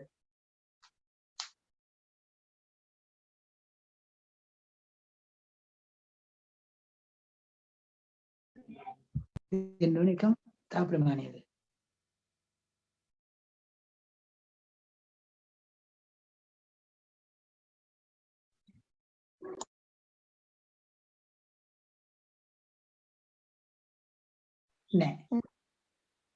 නෑ. හරි තුන් දෙනාම දෙන්න ඕනේ එකම තාප ප්‍රමාණයද? නෑ සර්. නෑ. තුන් දෙනාම දෙන්න ඕනේ එකම තාප ප්‍රමාණය නෙමෙයි කියනවා. අනිත් අය නෑ. දීපණී කියනවා නෑ කියලා.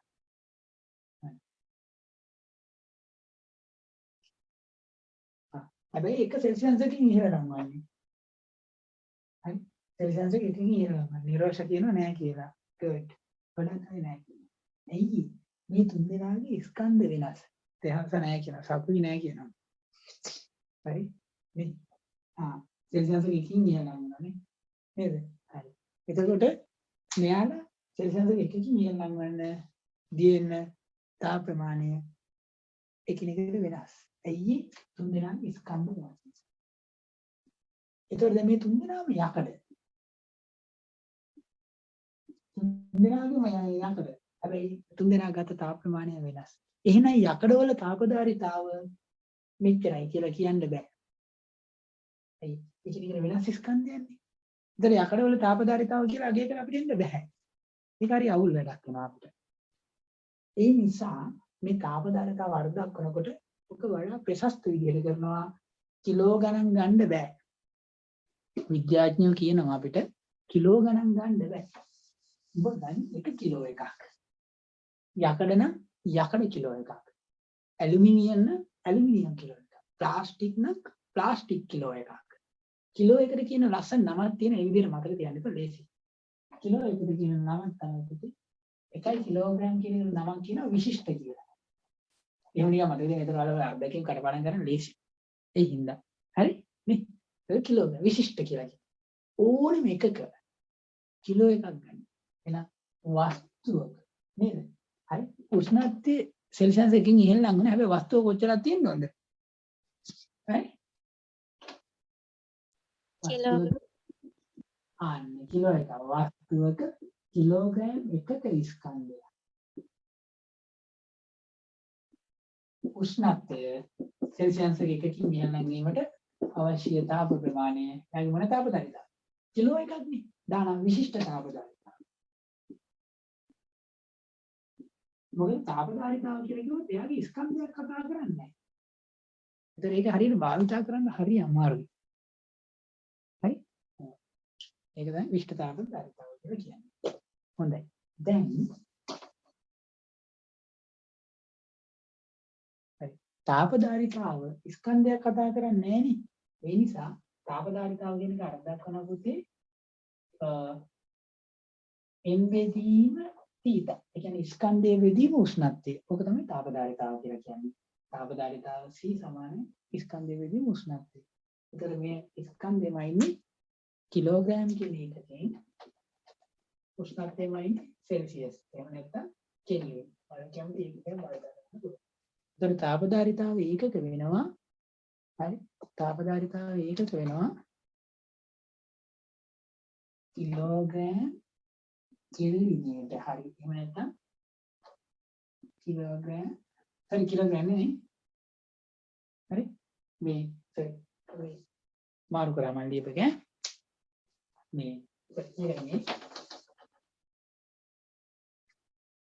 තාපදාරිතාව වර්ධක් වන්නේ C සමානයි Q බෙදීම තාප ශක්තිය උෂ්ණත්වයෙන් බෙදනවා. හරි? ඒ කියන්නේ තාප ප්‍රමාණයනේ අහන්නේ. මම මාරු කරලා ලියපෙක තාප ප්‍රමාණය උෂ්ණත්වයෙන් බෙදෙන. ඒ කියන්නේ සෙල්සියස් අංශක එකකින් හොයන්නනේ අහන්නේ. සෙල්සියස් අංශක එකකින් ඉහළ නැංවීමට අවශ්‍ය තාප ප්‍රමාණය අහන්නේ. පැහැදිලිද? එනද අපි තාප ප්‍රමාණය මැනලා උෂ්ණත්වයෙන් බෙදනවා. එතකොට ඒක එකට එනවනේ. ඉතින් අපගෙඩි මල්ලක් රුපියල් 500යි. මල්ලේ තියෙන අඹ 20ක්. එහෙනම් 520න් බෙද්දාම අඹ ගෙඩියක ගාන එන්නේ. එහෙනම් ඒක තාප ප්‍රමාණය උෂ්ණත්වයෙන් බෙද්දාම එනවා සෙල්සියස් එකකින්. තාප ප්‍රමාණයමයි තාපයන්නේ. තාපය කියන්නේ ශක්තිය. ඒතකොට ඒක ජූල් උෂ්ණත්වය සෙල්සියස් එහෙම නැත්නම් කෙල්වින්. ඒ තාපදාරිතාව තමයි ඉන්නේ ජූල් කෙල්වින්ට. එහෙම නැත්නම් ජූල් සෙල්සියස් අංශය. හරි. ඒ වගේම විශිෂ්ට තාපදාරිතාව කියන්නේ ওই විදිහම තමයි. ඒකට ශක්තියම තමයි. හැබැයි කිලෝ එක හොයන්නත් ඕනේ. එහෙනම් යා ස්කන්ධයෙන් බෙදලා උෂ්ණත්වයෙන් බෙදලා. හරි. ඒතර උඩට එනවා තාප ශක්තියමයි ඉන්නේ ජූල් වලින්. ස්කන්ධයමයි ඉන්නේ කිලෝග්‍රෑම්. උෂ්ණත්වයමයි ඉන්නේ සෙල්සියස් එහෙම නැත්නම් කෙල්වින්. ඒතර විශිෂ්ට තාපදාරිතාව ඒක උඩ ජූල් යට කිලෝග්‍රෑමයට සෙල්සියස් අංශකයට. එහෙම නැත්නම් ජූල් කිලෝග්‍රෑම් යට කිලෝග්‍රෑම යට කියන එක කියන්නේ යට කිලෝග්‍රෑම් කෙල්වින් යට. මේක. හරි මම විශිෂ්ට තාපදාරිතාව. හරි. පැහැදිලිද අර දැක්කීම?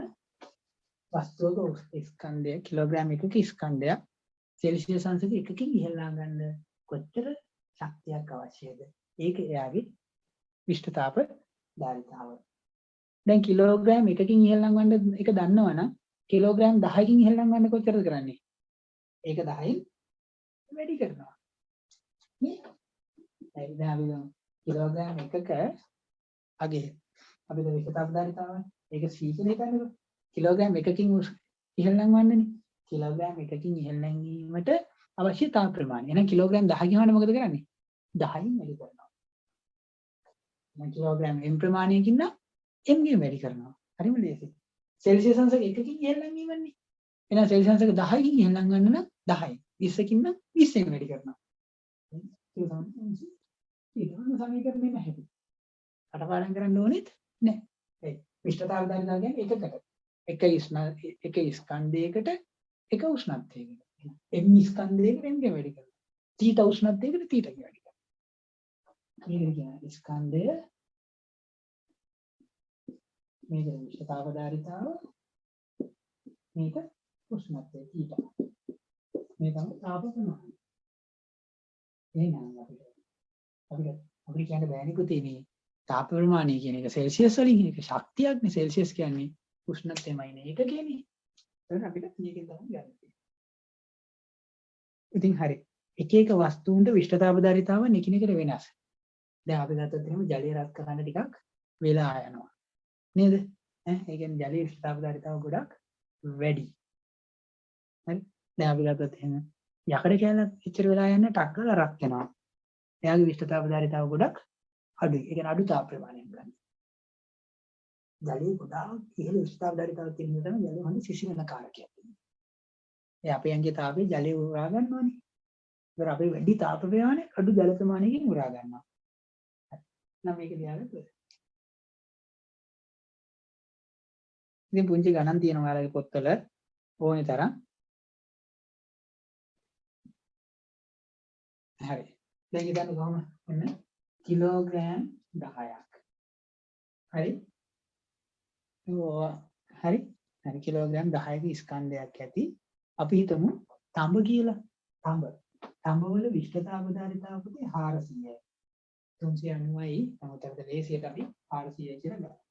කිලෝග්‍රෑමයක කෙල්වින් 1. උෂ්ණත්වය වැඩි කරන්න ඕනේ සෙල්සියස් අංශක 30 ඉඳලා 70 දක්වා. එහෙනම් θ කියන්නේ 30 ඉඳලා 70 දක්වා.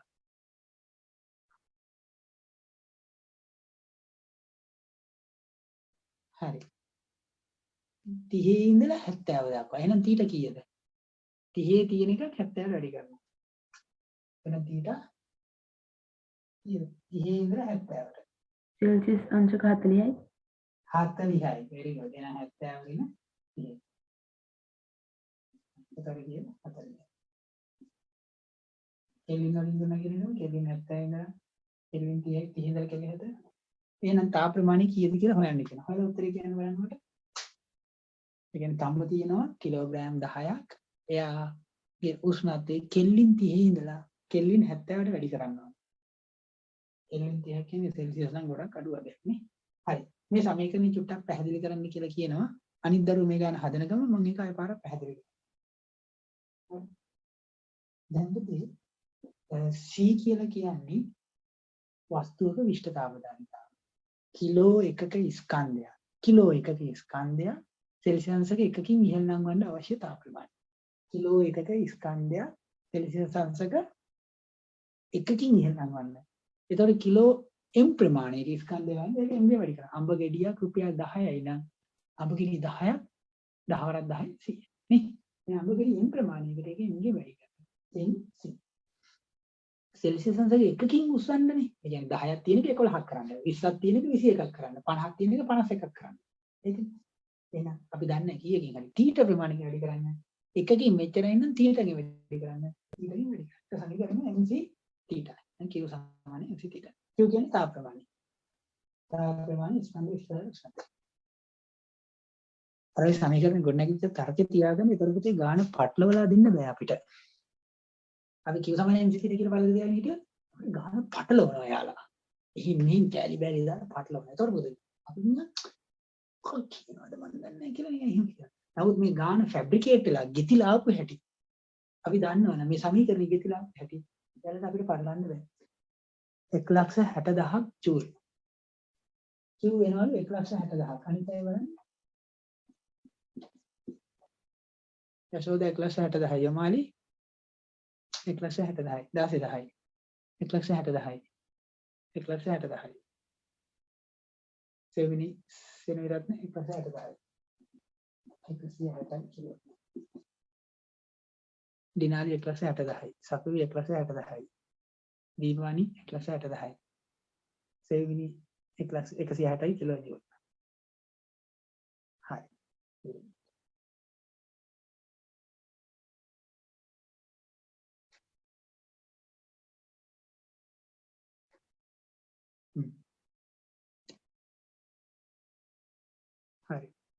දිනාලි 160යි කිලෝ ජූල්. very good. හරි. ඔන්න මම තව ගානක් දෙන්නම් නේ. තව ගානක් දෙන්නම්. ටිකක් විතර ස්පීඩ් අප් කරගත්ත හැකි දැන්. කට්ටිය දැන් හරි හොඳට කරලා තියෙනවා. මම මේක නවත්තනවා. මම දෙනවා ගානක්. පේපර් එකේ ගානක් තියෙනවා. මම පේපර් එක ගෙවන්නම්. පේපර් එක වන්දෝස් එක මෙතෙන් ගන්න. හරි. මේ හරි. ඔන්න මම ඔයාලට ඒක රූප සටහනෙම ගන්න. දැන් ගානක් දීපුවාම හැම වෙලෙම පුරුදු වෙන්න පුතේ රූප සටහන අඳින්න. හරි. මේකට දානවා ජලය. ජලය දානවා. හරි. අපි ජලය දානවා කිලෝග්‍රෑම් 5ක්. මේ වාජනය හදලා තියෙනවා තඹ. එයා කිලෝග්‍රෑම් 2යි. හරි. එතකොට මේ වාජනයේ උෂ්ණත්වය මොන උෂ්ණත්වමානයක් දාලා තියෙනවලු? මේ උෂ්ණත්වමානයෙන් කියනවා මෙයාගේ උෂ්ණත්වය හරි සෙල්සියස් වලින් දීලා තියෙන්නේ. උෂ්ණත්වමානය පෙන්නනවා උෂ්ණත්වය සෙල්සියස් අංශක 40යි කියලා. ඔන්න වැඩි. දැන් අහනවා අපෙන් ගාන හරි. දැන් අපෙන් අහනවා ගාන 40 උෂ්ණත්වය තියෙනවා. වාජනීය කීය තඹ වාජනීය උෂ්ණත්වමානය 40 පෙන්නනවා කියන්නේ ජලය අනිවාර්යෙන් 40 නේ. ඒකනේ 40 පෙන්නන්නේ. වාජනීයත් 40මයි. දෙන්න එකට ස්පර්ශ කරනවා. 40මයි very good. ඒ දෙන්නම එකම උෂ්ණත්වයෙන් ඉන්නේ. ඒකට ස්පර්ශ වෙලා තියෙන වල කියන තාපන ස්පර්ශ කියලා. ගැටිලා. එතකොට දෙන්න මොකද වෙන්නේ? ඒ එකම උෂ්ණත්වයට එනවා. ඒක කියන තාපන ස්පර්ශ thermal contact එකක් කියලා තියෙනවා. හරි. දැන් ඔයාලගෙන් අහන්නේ ප්‍රශ්නේ උෂ්ණත්වය ඒ කියන්නේ ජලයේ උෂ්ණත්වය සෙල්සියස් අංශක 90ට ජලයේ උෂ්ණත්වය මොනවද ලියාගන්න උෂ්ණත්වය 90යි සෙල්සියස් අංශක කිරීමට අවශ්‍යතාවය තමයි. ඔන්න ප්‍රශ්නේ. දැන් ඔයාලට වතුර විතරක් රත් කරන්න පුළුවන්ද? කේතලේ තියෙන ජලය විතරක් රත් කරන්න පුළුවන්ද? කේතලේ රත් නොකර? බෑ සර්. බෑ. හරි. එන අවශ්‍යතාවය වන Q සමානයි. අපි අනිවාර්යයෙන් මේ තඹ වාජනේ. එහෙනම් අපි MC θ වාජනේට දාන්න ඕනේ. අපි තඹ කියලා දෙමු. දාන්න. කියන්නේ වාජනේ රත් කරන්නත් ඕනි. කේතලෙත් රත් වෙලා තමයි වතුර රත් වෙන්නේ. නිකන් රත් වෙන්නේ නැහැ. එහෙනම් MC θ දාන්න ඕනේ මොකද? ජලය. දෙන්නම රත් කරන්න ඕනේ. තඹවල විෂ්ඨතාව ධාරිතාව පුතේ 400යි ජූල් කිලෝග්‍රෑම් එක සෙල්සියස් අංශක දෙකම එකයි කෙල්විනට කිව්වත් එක සෙල්සියස් අංශක ජලය 4200 ජූල් කිලෝග්‍රෑම් හරි අපි ටිකක් වෙස්ට් වෙනවා නේද ඒක උනාද හරි ඊට පස්සේ දැන් ඔයාලට මේක ආදේශ කරන්න පුළුවන් නේද m දන්නවා ජලය දන්නවා ආදේශ කරලා උත්තරය ගන්න පුළුවන් නේ ඊළඟට පුතේ අවස්ථා විපර්යාසය කියන සංකේතය. හරි. ඒකට යන්න.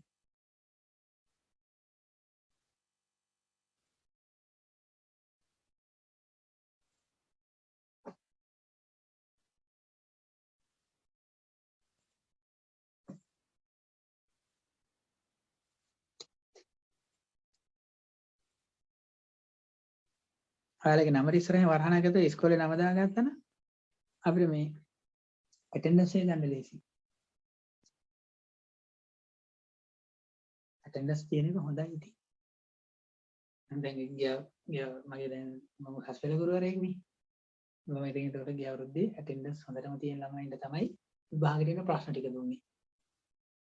විභාගෙට එන ප්‍රශ්න අනුමාන කරලා දුන්නා කලින් දවසේ රැ. අනුමාන කරලා පේපර් එක බලලා නෙමෙයි. හරි ඉතින් ඔයාලා ඕනෙම මගේ පන්තියේ ආපු දරුවෙක්ගෙන් අහන්න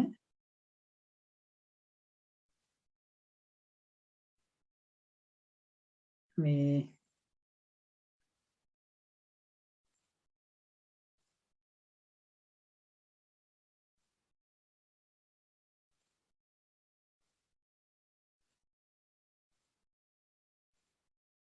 හරි හරි මම එහෙම සෙටින්ග්ස් වෙනස් කරා මේ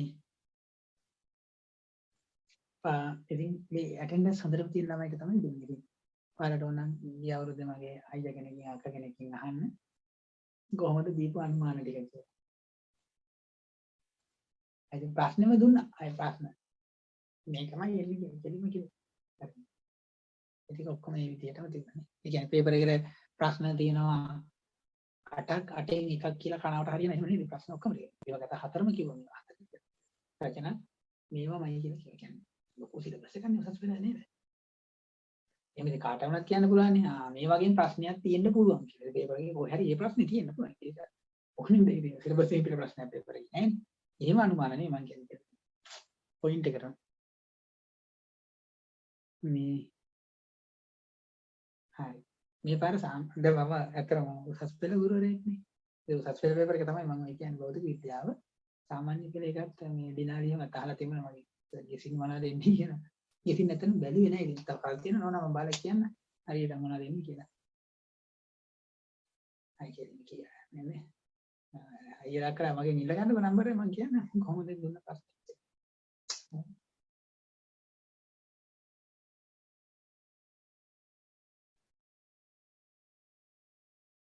නා වෙලා කියලා ඉන්න තියෙන ඊට පස්සේ. හරි. එහෙනම් හරිය මේ ගන්න හදන්න නැති කියලා හිතනවා. නම මකනවා. ඉතින් ඊළඟට අවස්ථා විපර්යාසය. අවස්ථා විපර්යාසය කියන්නේ කොටස් තුනයි. හරි අවස්ථා. පදාර්ථයේ අවස්ථා තුනක් තියෙනවා. ඒවට තමයි කියන්නේ ඝන, ද්‍රව, වායු. මොනවද? ඝන, ද්‍රව, වායු. තමයි අවස්ථා. හරි. මේ උත්තරේ මැසේජ් එකකින් දාන්නේ. පස්සේ හරි හදලා අවස්ථා විපර්යාසය කියන්නේ පදාර්ථයේ අවස්ථා තුනක් තියෙනවා ඝන, ද්‍රව, වායු. ඒතර අවස්ථා විපර්යාසය කියන්නේ ඝනයක් ද්‍රව වෙන්න පුළුවන්. ද්‍රවයක් වායු වෙන්න පුළුවන්. වායුව ද්‍රව වෙන්න පුළුවන්. ද්‍රවය ඝන වෙන්න පුළුවන්. ඝනයක් වායු වෙන්න පුළුවන්. වායුවක් ඝන වෙන්න පුළුවන්. ඕම් ওই විදිහට හුවමාරු වෙනවට අපි කියන මොකද්ද? අවස්ථා විපර්යාසය කියලා. හරි? ඒතර ඝනයක් ද්‍රව වෙන්න පුළුවන්. ද්‍රවයක් වායු වෙන්න පුළුවන්. වායුවක් ද්‍රව වෙන්න පුළුවන්. හරි? ද්‍රවයක් ඝන වෙන්න පුළුවන් මෙන්න මේක. හරි. ඕක තමයි අවස්ථා විපර්යාසය කියලා කියන්නේ. අපි දැන් මේක වංශොත් මතක තියාගමු. ඝනයක් ද්‍රව වෙනවා. හරි? ඝනයක් ද්‍රව වෙනවා. හරි. ඝනයක් ද්‍රව වෙනවට කියනවා අපි මොකක් වෙනවා කියලාද? ඝන ද්‍රව වෙනවට අපි කියනවා ලස්සන නමක් මොකක්ද? විලයනය වෙනවා කියලා. මොකද්ද? විලයනය. විලයනය. ද්‍රවයක් ඝනයක් ද්‍රව වෙනවට මොකක්ද කියන්නේ? විලයනය වෙනවා. ද්‍රවයක් වායු වෙනවට කියනවා අපි වාෂ්පීකරණය. හරි? ද්‍රවයක් ඝන වෙනවට අපි ලස්සන නමක් මොකක්ද?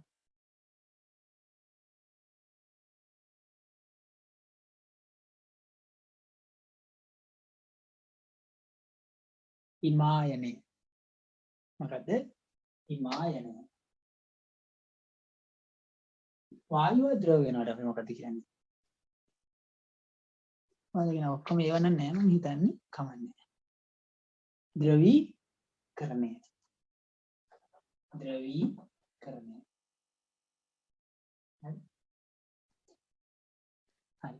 ඊළඟට පුතේ ඝනයක් වායු වෙනවට අපි කියනවා වාෂ්පීකරණය. මොකද්ද? සරි. ඌර්ධව පාතනය. ඌර්ධව පාතනය. අමනව මතක. පාතනය. හරි.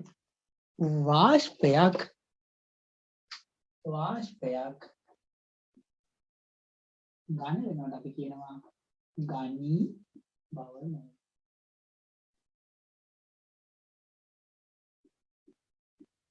වාෂ්පයක් ඝන වෙනවට අපි කියනවා ඝනී. අපි දෙන වචන ටික ලස්සනයි. විලයනේ, වාෂ්පීකරණය, කියන්නේ ඝනය ද්‍රව වෙනවට විලයනේ, ද්‍රවයක් වායු වෙනවට වාෂ්පීකරණය, ඝනයක් වායු වෙනකොට ඌර්ධ්වපාතනයි. වායුව ද්‍රව වෙනකොට ද්‍රවීකරණය, ද්‍රවයක් ඝන වෙනකොට හිමායනය, වායුව ඝන වෙනකොට ඝනී භවනය. හරි. කියන්න එපා ඉන්නේ ලෙෆ්ට් හෑන්ඩ් එපා කට්ටිය ටික. අපරාධ ඉගෙන ගන්න හොඳම chance එක. හරි. එතකොට මේ විලේනය වෙන උෂ්ණත්වය. විලේනය වෙන උෂ්ණත්වයට අපි කියනවා මොකද්ද? ද්‍රවාංකය කියලා. වස්තුවක විලේන උෂ්ණත්වය. විලයනය වන උෂ්ණත්වය. ඒක මොකද්ද? ද්‍රවාංකය. හරි. වාෂ්පීකරණ වෙන උෂ්ණත්වය. හරි. වාෂ්පීකරණය වෙන උෂ්ණත්වය. ඒකට කියනවා මොකද්ද? රසනවා කියන තාපාංකය. ද්‍රවාංකය කියන්නේ ඝනය ද්‍රව වෙනවනම් ඒකට කියනවා ද්‍රවාංකය කියලා. විලේන වෙන උෂ්ණත්වය. ද්‍රවයක් වායු වෙන උෂ්ණත්වයට අපි කියනවා තාපාංකය කියලා. හැබැයි පුතේ පොඩි වැඩක් වෙනවා මෙන්න මෙතනදී. හරි? ඔයාලා ගත්තොත් එහෙම හරි? දැන් අපි දන්නේ ඒ කියන්නේ ද්‍රවයක් වායු වෙන උෂ්ණත්වයට අපි කියන තාපාංකය කියලා. හරි? හරි. එතකොට දැන් අපි ගත්තොත් එහෙම මේ ඔයාලට පොතේ දීලා තියෙනවා එක එක වස්තුන්ගේ විලේනය වෙන උෂ්ණත්වයෙන්. අයිස් සෙල්සියස් එක බිඳුවේදී. අපි දන්නවනේ සෙල්සියස් එක බිඳුවේ තමයි අයිස් විලේනය වෙන්නේ. නේ? හරි? ඊළඟට පැරෆිනිටි 54, නැප්තලින් 84, සල්ෆර් 114, ඊයම් 330 දී. දැන් ඒ කියන්නේ බෞද්ධ එක කියලා කියන්නේ ඔයාලා දන්න පාසන්න බෞද්ධේ කරන්ට් එකට දාලා රත් කරනවා. රත් කරපුවම එයා මොකද වෙන්නේ? ද්‍රව වෙනවා. ද්‍රව වුණාට පස්සේ එයාම තියලා පාස් වෙනවා. ඒක වෙන්නේ 334. යකඩ ගත්ත ගොඩක් වැඩි. ද්‍රව බවට පත් වෙන. ඒ කියන්නේ ඝනයක් ද්‍රව. ඕනෙම ඝනයක්. දැන් මේ ප්ලාස්ටික් එක ලිපට තියලා අල්ලලා මෙයාගේ ද්‍රවාංකයේදී මෙයා දිය වෙලා වැඩ කරනවා. නේද? හරි? ඔව්. ඊළඟට ජලයේ සෙල්සියස් එක 100 දී නටනවා. නටලා වාෂ්ප වෙනවා. නේ?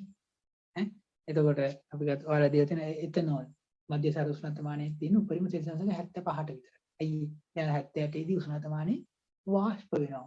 එහෙනම් මධ්‍යසාර තාපාංකයේ සෙල්සියස් එක 78යි. එහෙනම් ඒ උෂ්ණත්වමානය පාවිච්චි කරන්න පුළුවන් 78ට විතරයි. 100ට බෑ. ඒ මධ්‍යසාරනේ වාෂ්ප වෙනවා 78යි. නේද? ඊළඟට වල එක එක ද්‍රව්‍ය ටික දීලා තියෙනවා. රසදියවල කීයද? යකඩවල කීයද? යකඩවල තාපාංකය 2750යි. ඔක්සිජන් වල ඍණ 183යි. දැන් ඔක්සිජන් වායුවේ තියෙන්නේ. මෙයා ඍණ 183ට ගෙනාවම මොකද වෙන්නේ? ද්‍රව වෙනවා. නයිට්‍රජන් ඍණ 196ට ගෙනාවම ද්‍රව වෙනවා. හරි.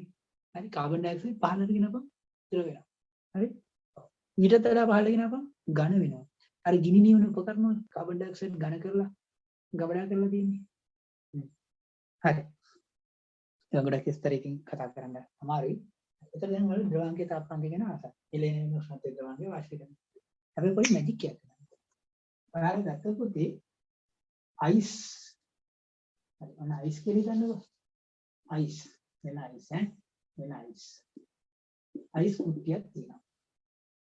අයිස් කුට්ටියට අමතරව මේ අයිස් ටික දිය වෙච්ච ගමන්ම අයිස් දිය වෙච්ච ජලය තියෙනවා. හරි මේ දෙන්නටම උෂ්ණත්වමානයක් දාලා මැන්නොත් මේ දෙන්නගේ උෂ්ණත්වය සෙල්සියස් එක බිඳුවයි. මාර වැඩේනේ. අයිස් කැට අස්සට උෂ්ණත්වමානය ගාවම සෙල්සියස් එක බිඳුවයි. අයිස් දිය වෙච්ච ගමන්ම ඒ කියන්නේ අයිස් ටික දිය කරලා ගත්ත වතුරට උෂ්ණත්වමානය දැම්මාට පස්සේ සෙල්සියස් එක බිඳුවයි. ඒ කියන්නේ අයිස් එකපාරට දිය වෙන්නේ නේද? අයිස් එකපාරට දෙන්නේ චුට්ටක් වෙලාව යනවා. ඒ වෙලාව ගියත් එකම උෂ්ණත්වයේ තියෙනවා. ඉතින් මේකට කියනවා හරි හොල්මන් වැඩක් මේක. දැන් හොල්මන් වැඩක් දැන් වල රැහැ වෙලා ගෙදර තනියෙන් නැත්නම් ඔන්න කාමරේට වෙලා ඉන්නකොට ඔන්න දැන් ජනේලෙට කර වෙඩි තට්ටුවක් දානවා. ගල ගැස්සෙනවා අයියේ. නැත වහලේ සිවිලේ මුඩින් මොකෙක් හරි මේකට සර ගාලා. හරි ඔන්න ඒකට වල බය වෙනවා. ඉතින් හරි গুপ্ত සිද්ධියක් නෙවෙන්නේ. නේද? ඈ ඊට ගාම හොලක කරලා ජනේල අයියේ වැහෙන. ගල ගැස්සෙනවා. හරි গুপ্ত සින්නයක් වෙන්නේ නේද? ඈ බය හිතෙනා නේද? දැන් ඔන්න කාමරේ ඉන්නවා. එහා පැත්තේ පොඩි අඩි සද්දයක් යනවා. තපරක්. මේ গুপ্ত සිද්ධියක් වෙනවා. මේ වගේ මේ හිතා ගන්න බැරි සිද්ධියක් එච්චර විස්තර කරන්න ඕනේ තේරුණාද කියලා. හරි. මේක තමයි. තේරුණා නෙමෙයි බය වුණානේ. හොඳයි. අයිස් ගත්තත් ඔන්න ඔය සීන් එක වුණා. ඒ කියන්නේ මේ හරි කාලය ගත වෙනවා. තාපයත් ගන්නවා. දැන් අයිස් නිකන් ඉන්නේ නැහනේ. නේද? අයිස් තාපය ගන්නවා. අයිස් කැටය නිකන් දිය වෙන්නේ නැහනේ. තාපය දෙන්න ඕනේ දිය වෙන. අපි ලිපක් උඩ තියලා රත් කරනවා. එතන තමයි එයා දිය වෙන්නේ. හැබැයි දිය වෙච්ච ජලයක් සෙල්සියස් ඉන්නවා. අයිස් කැටක් පිටිපස්ස. ඔන්න ඕකට කියනවා ගුප්ත තාපය කියලා. හරි හොල්මන් කේස් එකක් මේ උනේ. හරි. හරි හොල්මන් කේස් එකක් මේ උනේ. මේ ගුප්ත වැඩක්. හරි. මෙන්න අයිස් මෙන්න මම රත් කරා මෙන්න මම රත් කරනවා රත් කිරීම මෙන්න මම රත් කරනවා පුතේ මෙන්න මගේ ජල බඳුන මෙන්න ජලය අනේ මෙයා සේසන්සක වින්දෝ මේ සේසන්සක යකාගේ වැඩක් නේ කියලා ඒකට නමක් දැම්මා ගුප්ත තාපය කියලා හැබැයි මේ උනේ මොන අවස්ථාවද අයිස් කියන්නේ මොනවද ඝනයක් අයිස් කියන්නේ ඝනයක් ජලය කියන්නේ මොකද්ද ද්‍රවයක් එහෙනම් ඝනයක් ද්‍රව වුණා ඝනයක් ද්‍රව වෙන විලේනේ වුණා ඝනයක් ද්‍රව වුණා සාමාන්‍යයෙන් ඝනයක් ද්‍රව වෙන්න තාපය ගන්න ඕනේ එහෙනම් ඝනයක් ද්‍රව වෙන්න තාපය අරගත්තට උෂ්ණත්වය වෙනස් වෙන්නේ නැහැ එහෙනම් තාපය ගන්නවා උෂ්ණත්වය වෙනස් නොවි දැන් අපි මෙච්චර වෙලා කතා කරේ තාපය උෂ්ණත්වය තාපය ගත්තත් උෂ්ණත්වය වැඩි වෙනවා දැන් මෙතන රත් කිරීම තාපය ගන්නවා උෂ්ණත්වය වෙනස් නොවි උෂ්ණත්වය වෙනස් නොවි තාපය ගත්තා ඒ සංසිද්ධිය වුණා හරි අන්න දැන් විලේනියක් තුනා උෂ්ණත්වය වෙනස් නොවි තාපයක් ගත්තා ඒ නිසා මෙතෙන්ට දෙන නමක් මොකද විල යන්නේ ගුප්ත තාපය හරි ඕකට කියනවා විලේනි ගුප්ත තාපය කියලා හරි දැන් හිතන්න මම ගන්නවා අයිස් කිලෝ එකක් අයිස් කොච්චරද ගන්නෙ කොහොමද එකයි කිලෝ ගන්න හරි එහෙනම් ජලයක් කොච්චරද දෙන්නේ කිලෝ එකක් එහෙනම් විලේනී ගුප්ත තාපයේද කිලෝ එකක් සැලකුවොත් මොකද්ද විලේනී කිලෝ එකට කියනවා නමක් මං කිව්වා ෆිසික්ස් වල කිලෝ එකට කියන්නේ මොකද්ද ශිෂ්ට සර්. එහෙනම් අපි කියනවා මොකද? විලයනේ එහෙනම් කිලෝ එකක් සැලකුවම විලයනේ විශිෂ්ට ගුප්තතාවය. අන්න ගුප්තතාවය. හරි. එතකොට කියන්නේ එතකොට අර්ථ දක්වන්න තියෙන හරිම ලේසි කිලෝග්‍රෑම් එකක ස්කන්ධයක් ඇති අයිස් කුට්ටියක් හරි ඔව් හරි උෂ්ණත්වය වෙනස් වෙන්නේ නැහැ මෙයා බිඳුවමයි කියන්නේ මෙයා බිඳුව කිලෝග්‍රෑම් එකක ස්කන්ධය ඇති අයිස් කුට්ටියක් ද්‍රවයක් ඝනයක් හරි උෂ්ණත්වය වෙනස් නොවි කිලෝග්‍රෑම් එකක ද්‍රව බවට පත් වෙනකොට වීමට අවශ්‍ය තාප ප්‍රමාණයට අපි කියනවා මොකද්ද හොල්මන් තාපය නෙමෙයි ගුප්ත තාපය කිලෝ එකක් නිසා විශිෂ්ට ගුප්ත තාපය. ලියමු අර්ධකින්. දැන් වාෂ්පීකරණ විශිෂ්ට ගුප්ත තාපය වල තනියම ලියාගන්න අර්ධකින්. කියන්න ඕනේද?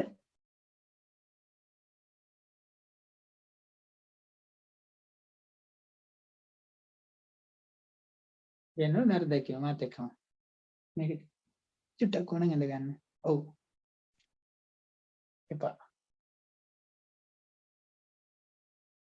හරි මේ ඕන ලියමු නැත්නම් මතක තියාගන්න සෙමිනි ලොකු එහෙම මතක තියාගන්න පුළුවන් නම් හොඳයි ඈ වංශක අයිති මේ මොකද විභාගෙට මේ පාඩම් කරගෙන යන්න මෙන්න මේ රූප සටහන හොඳට ඔලුවට දාගන්න ඒතකොට ලේසි ලියන්න හරි මේවා තිබ්බ මොන උෂ්ණත්වයේද ද්‍රවාංකය මෙන්න මේ වචනේ දාන්න ද්‍රවාංකය ද්‍රව විලේන වන උෂ්ණත්වයේ ද්‍රවාංකනේ ද්‍රවාංකයේ පවතින ඝනයක ද්‍රවාංගයේ පවතින ඝනයක කිලෝ එකක ස්කන්ධයක් නැත්නම් ඒකක ස්කන්ධයක් කියලාත් කියනවා නැත්නම් කිලෝ එකක ස්කන්ධයක් ද්‍රවාංකයේ පවතින ද්‍රාංකයේ පවතින ඝන කිලෝ එකක ස්කන්ධයක් ද්‍රවාංගයේ පවතින ද්‍රව කිලෝ එකක් බවට පත් කිරීමට අවශ්‍ය තාප ප්‍රමාණය ඉලෙනින් විශ්ලේෂිත තාපය. එහෙනම් හරි. ඊට පස්සේ පුතේ ඔන්න වාජනයක් තියෙනවා. ඔන්න වාජනයක් තියෙනවා. මේකට දානවා. හරි. මේකට දානවා තාපාංකයේ තියෙන ජලය. තාපාංකයේ තියෙන ජලය ඊට පස්සේ මෙයා මොනවා බවට පත් වෙනවද? කෙලිම වාෂ්ප. මෙයා රත් කරලා වාෂ්ප වලට පත් කරනවා. එතන මේක තියෙන ජලය. දාහනේ කොච්චරද? කිලෝ එකක්. ඉතින් අර අර්ථ දැකීමයි. එහෙනම් තාපාංකය මේක තියෙන තාපාංකයනේ. තාපාංකයේ පවතින ද්‍රවයේ කිලෝ එකක ස්කන්ධය තාපාංකයේ පවතින වාෂ්ප කිලෝ එකක් බවට පත් කරන අවශ්‍යතාව ප්‍රමාණය වාෂ්පීකරණයේ විශ්ලේෂිත තාපය. ඒක ලියන්න. මේක වාවිගුතා. වාෂ්පීකරණයේ විශ්ලේෂිත තාපය. මේක විවිගුතා. ඉලෙනිය විශ්ලේෂිත තාපය. වාවිගුතා විවිගුතා. අත්‍යයි සරලයි. ඊළඟට පුතේ ඔයාලට නැත්නම් පොඩ්ඩයි තියෙන ඒතර ඉවරයි. දැනගන්න වාෂ්පීකරණය සහ වාෂ්පීභවනය කියන එක පැහැදිලි කරන්න කියලා. වාෂ්පීකරණය සහ වාෂ්පීභවනය. දැන් හිතන්න මෙහෙම. වාෂ්පීකරණය වෙන්නේ මොන උෂ්ණත්වයේද? ජලයේ පිළිගන්න ජලයේ වාෂ්පීකරණය වෙන්නේ මොන උෂ්ණත්වයේද? සෙල්සියස් අංශක 100 බොහොම හොඳයි. සෙල්සියස් අංශක 100. හරි. හැබැයි වාෂ්පීභවනයේ ඕනෙම උෂ්ණත්වයක ඉන්න පුළුවන්. දැන් හිතන්න නේද? වාෂ්පීභවනයේ දැන් ඇඳුමක් වේලෙනවා. වේලනකොට මේක සෙල්සියස් අංශක 100ට රත් කරන්නේ නැහැ නේ. ඉතින් වැලිය දාගෙන ඉබන් වේලලා යනවා. වාෂ්පීභවනයේ වෙන්නේ ගහක ජල වාෂ්ප වායු ගෝලයට යනවා. ඒක සෙල්සියස් අංශක 100 රත් කරන්නේ නැහැ නේ. ඒක වාෂ්පීභවනයේ වෙන්නේ. අපේ ඇඟේ දාඩිය so hot කියලා පවන් සලනවා. ඒතර මොකද? දාඩිය යනවා ඉවතට. තාපාංගික රත් කරන්නේ නැහැ නේ. තාපාංගික රත් කරන්නේ තාප. ඒකක් සෙල්සියස් අංශක 100 තියෙන එක කටේ කියලා බොන්නත් බෑනේ. ඒ වගේ මේ හැම රත් වුණොත් එimhe සෙල්සියස් අංශක 100ට හැම පිච්චිලා යයි නේ. ඈ? ඔව්. ඒවා වෙන්නේ සෙල්සියස් අංශක 100ට වඩා අඩුයි. එහෙම තාපාංකයට වඩා අඩු උෂ්ණත්වවල ජලය වාෂ්ප වෙනවා. ඒකට කියනවා වාෂ්පීභවනය කියලා. හරි? ඔව්. බැරිගිනේ වාෂ්පීකරණයේ වේපරයිසේෂන්. හරි? වාෂ්පීභවනයේ ඉවපොරේෂන්. මේක වෙන්නේ මෙන්න මෙහෙම දෙයක් ඈ. ඉතින් මම මේ පොඩි උදාහරණයක් පැහැදිලි කරන්න. මෙන්න මෙතන තියෙනනේ උෂ්ණ අංශු ටික. ද්‍රව පෘෂ්ඨයේ අංශු තියෙනවනේ. ඒ කියන්නේ පෘෂ්ඨයේ තියෙන අංශු. පෘෂ්ඨයේ තියෙන අංශු ටිකට වැඩිය බෑ. එයාලා පෘෂ්ඨයේ දිගේ පාළුවේ ඉන්නවා. හරි? පාළුවේ ඉන්නවා. හැබැයි මේ ද්‍රවයේ තියෙන තුල තියෙන අංශු වලට පුදුම නැටිලා. මොන්ට පුදුම නැටිලා. උන්ට බෑ. හරි? දුවගෙන ගිහිල්ලා නැටෙනවා.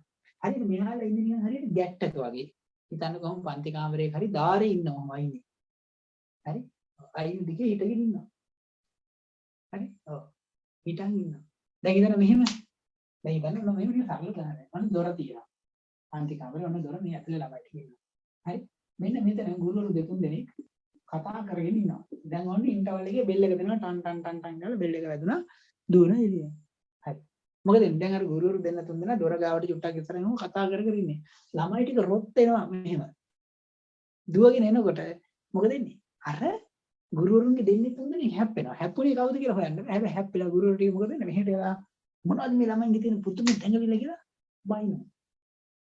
thank you. අයියා ඉන්ටර්වල් එක දුන්නාට පස්සේ නම් වැඩි කඩාගෙන එළියට එනවා. එනට අර අයිනේ ඉන්න කට්ටිය ටික නිකන් වදිනවා. මොකද? ඒතකොට එයාලා සමහර ඉස්සරහට විසිලා යනවා. සමහර කෙනෙක් කරේ ගැට්ට ගිටියොත් එයා වැටෙන්නත් පුළුවන්. ඒ වගේ මේ ගැට්ට කියන කට්ටිය එළියට විසිලා යනවා. මේ අංශු වල තියෙන දැඟලිල්ල නිසා. තාපාංගය රත් කරන්න ඕනේ නැහැ. මෙයාලා යන්නේ නැහැ. මෙයාලගේ හැප්පෙන්නේ නැහැ. එයාලා යන්නේ යෑමට වදිනවා. එන්න යන එළියට විසිලා. ඒ විදිහට අංශු ටික විසි ඒක තමයි වාෂ්පීභවනය කියලා කියන්නේ. හරි. ඊළඟට පුතේ දැන් අපි ගත්තත් එහෙම මේ හරි ඔන්න ඔක සංසිද්ධිය. සර් SI ඒකකයේ කෙලින් වුණාට අපි සෙල්සියස් පාවිච්චි කරන්නේ. ඇයි සර් අපි සෙල්සියස් පාවිච්චි කරන්නේ? ඒක පුතේ අපිට භාවිතයේ පහසු වෙන නිසා. අපි දැන් කෙලින් උෂ්ණත්වමානය එහෙම නැහැනේ. අපි පාවිච්චි කරන්නේ සෙල්සියස් උෂ්ණත්වමාන. ඊළඟට එතකොට අපි සාමාන්‍යක ෆැරනහයිට් එක පාවිච්චි කරන එහෙම නැත්නම් සෙල්සියස් එක. දැන් ඔයාලා උණ බලන්න යනවා. ඔයාලා උණ බලන්න ගියොත් එහෙම මේ හරි. පුතාලා මේ ගොඩක් දරුවෝ තමන්ගේ නම ඉස්කෝලේ දාලා තියෙනවා. මේ මට පුළුවන් නම් ඒකේ ඇටෙන්ඩන්ස් ෂීට් එකේ ස්ක්‍රීන්ෂොට් එකක් ගහලා මම WhatsApp කරන්න. මේ කවුරුද ඩේවිඩ්? හරි. එතකොට මේ සාමාන්‍ය ෆැරනහයිට්. දැන් අපි උණ බලන්න යනවානේ. උණ බලන්න යනකොට අපි උණ බලන උෂ්ණත්වමානය තියෙන්නේ ෆැරනහයිට් වලින්. හරි. ඒ වගේ අපිට දිනදා භාවිත කරන් තියෙන උෂ්ණත්වමාන විද්‍යාගාරයේ උෂ්ණත්වමාන තියෙන්නේ සෙල්සියස් ෆැරනහයිට්. හරි. ඉස්සලා ආරම්භ ගත්තද එක? බොහොම හොඳ යන්නේ හොඳ ළමයි ඉන්නවානේ. ඇටෙන්ඩන්ස් කියනකොට ස්ක්‍රීන්ෂොට් එකක් ගහන්න. very good. හරි.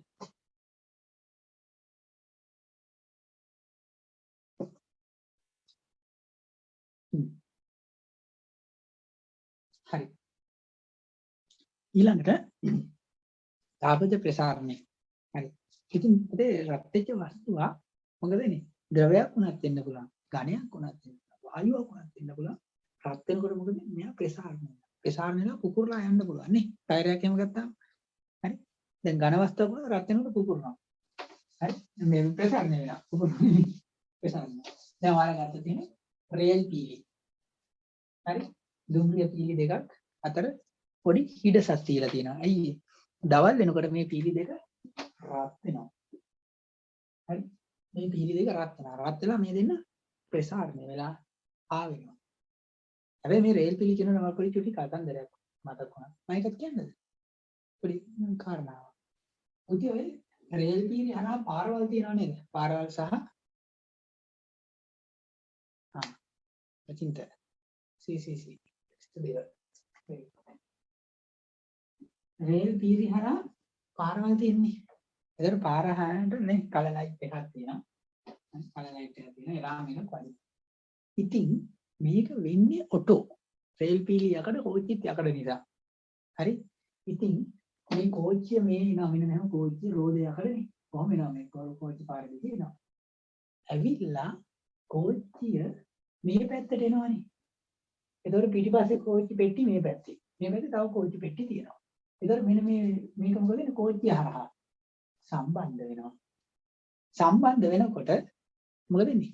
සම්බන්ධ වෙනනේ. ඒ කියන්නේ ස්විච් එකක් දැම්මා වගේ. හරි. ඉතින් මේ කෝච්චි පීල හරහා පොඩි කරන්ට් එකක් යනවා. වෝල්ට් 5 කරන්ට් එකක් යනවා. කෝච්චි පීල හරහා යනවා සාමාන්‍යයෙන්. හරි. වෝල්ට් 5 කරන්ට් එක පීල දිගේ යවලා තියෙන්නේ. ඒතර කෝච්චිය මේ පීලට ආපු ගමන් මේ පීල දන්නවා කෝච්චිය දැන් මේ පීලට ආවා කියලා. ඒතර ඕක කරන්ට් එක සම්බන්ධ කරලා මෙතන ලයිට් එක ඔත් වෙනවා. එලාම් එකකුත් දෙනවා ටීන් ටීන් ටීන් ටීන් ගාලා. ඒතර අපි දන්නවා දැන් කෝච්චියක් මේ පීලට ඇවිල්ලා තියෙනවා. මේ පීල කියන්නේ සාමාන්‍ය මේකේ පීල කීපයකට එහා. ඉතින් අපි සිග්නල් එක දෙන්න ඕනේ දුරකින්. කියන අපි මීටර් 500ක ඉස්සරහ දෙන පීලක් කියලා හිතන්න. එතන තමයි සිග්නල් එක. එතන මොකද වෙනවා? ආයෙත් මෙතන කලර් ලයිට් එක වදින. එතන අපි දන්නවා මෙතන වාහන අතර කරන් ඉන්නවා. කෝච්චියක් එනවා යන්න හොඳ නැහැ. එහෙම නැත්නම් අපේ පඬිතුය මොකද කරන්නේ? කෝච්චිය පේනවාද කියලා බලලා දානවා. දාපුවම කෝච්චිය ඇවිල්ලා වදිනවා. වැදුනට පස්සේ නිකන් මොකවත් නැහැ. අවුඩම් කියලා යනවා නේද? ශේෂිනිවා. ඔව්. එහෙම වෙලා යනවා. හරි. ඊළඟට වෙන දේ තමයි ඊළඟ මේ පැත්තෙන් මෙහින් එන කෝච්චියට සිග්නල් එකක් දෙනවා. මේ පැත්තේ කෝච්චියක් තියෙනවා. මේකට රතු ලයිට් එකක් වදිනවා. ඒ කෝච්චිය මේ ඉස්සරහට එන આવුත් ගැටෙනවනේ. ඉතින් කෝච්චි සිග්නල් එක යන්නේ තොන්න සංසිද්ධිය නිසා. හැබැයි ඔතන පොඩි හුටපටයක් දවල් රත් වෙලා ප්‍රසාර වෙනවනේ. මේ පීන් දෙක ඔටෝ හා වෙනවා. ඒක වළක්වන්න මේ රබර් පටියක් දාලා තියෙනවා. හරි. ඉතින් ඒතර ඔය කෝච්චි වල ඊළඟ ලයිට් වයර් බලන්නකො. උඩේට නිකන් මොකද වෙන්නේ? ටකරනවා වගේ මේ මොනවාද? ගිටාර එකේ කම්බිය වගේ ඇදිලා තියෙන්නේ ලයිට් වයර්. දවල්ට නිකන් ඕකට ඉස්කෝලේ ඇරලා යනවා වගේ. එනකොට බලන්න. උදේට යනකොට ලස්සන්ට මල් ගහලා සෙන් ගහලා කලින් නැදලා ලස්සන්ට. ඒක හොඳට ඇදිලා තියෙනවා. දවල්ට එනකොට ඕකට මූණවල වගේ එල්ලිලා. Light wire. ප්‍රසාරණය වෙනවා. නේ. දැන් කීතලක් වුණා ලිපේ දාලා තිබ්බහම ලිපේ තියෙද්දි සමහර වෙලාවට ලිපේ හිර වෙනවා. කීතලේ ප්‍රසාරණය නරත් වෙනවා. හිර වෙනවා. නේ. ඒ වගේ ප්‍රසාරණ සංසිද්ධි ඕනේ තරම් තියෙනවා. වතුර ගෙනියන බට උනත් ඒ වගේ වෙන්න පුළුවන්. හරි. හැබැයි ඔය ප්‍රසාරණයේ ප්‍රයෝජනවත් පාවිච්චි කරපු අවස්ථාව තමයි දුවිලෝහ පටි කියලා කියන්නේ. දුවිලෝහ පටි. බයිමෙටල් ස්ටික්ස් කියලා කියන්නේ. දුවිලෝහ පටි. ප්‍රසාරණයේ ප්‍රයෝජනවත් භාවිතා වෙන අවස්ථාවක්. හරි. එකිනෙක ප්‍රසාරණයේ වැඩි එක්කෙනෙකුයි ප්‍රසාරණයේ අඩු එක්කෙනෙකුයි එකට හේතු කරලා තියෙනවා. හරි. අපි දුමු මෙයා ප්‍රසාරණයේ වැඩි එක්කෙනා. මෙයා අඩු. ඒ විශාලයි B. එයාගේ ප්‍රසාරණතාව වැඩි. මෙයාව රත් කරපුවම මොකද වෙන්නේ? වැඩි එක්කෙනා වැඩි වුණ ගමන් එයා නැවෙනවා. මම පොඩි උදාහරණයක් කියන්නද? දැන් ওই වාහන තියෙනවා ඒකට. ওই වාහනවල ඔය හිතන්න දැන් මෙන්න වාහනයක් තියෙනවා.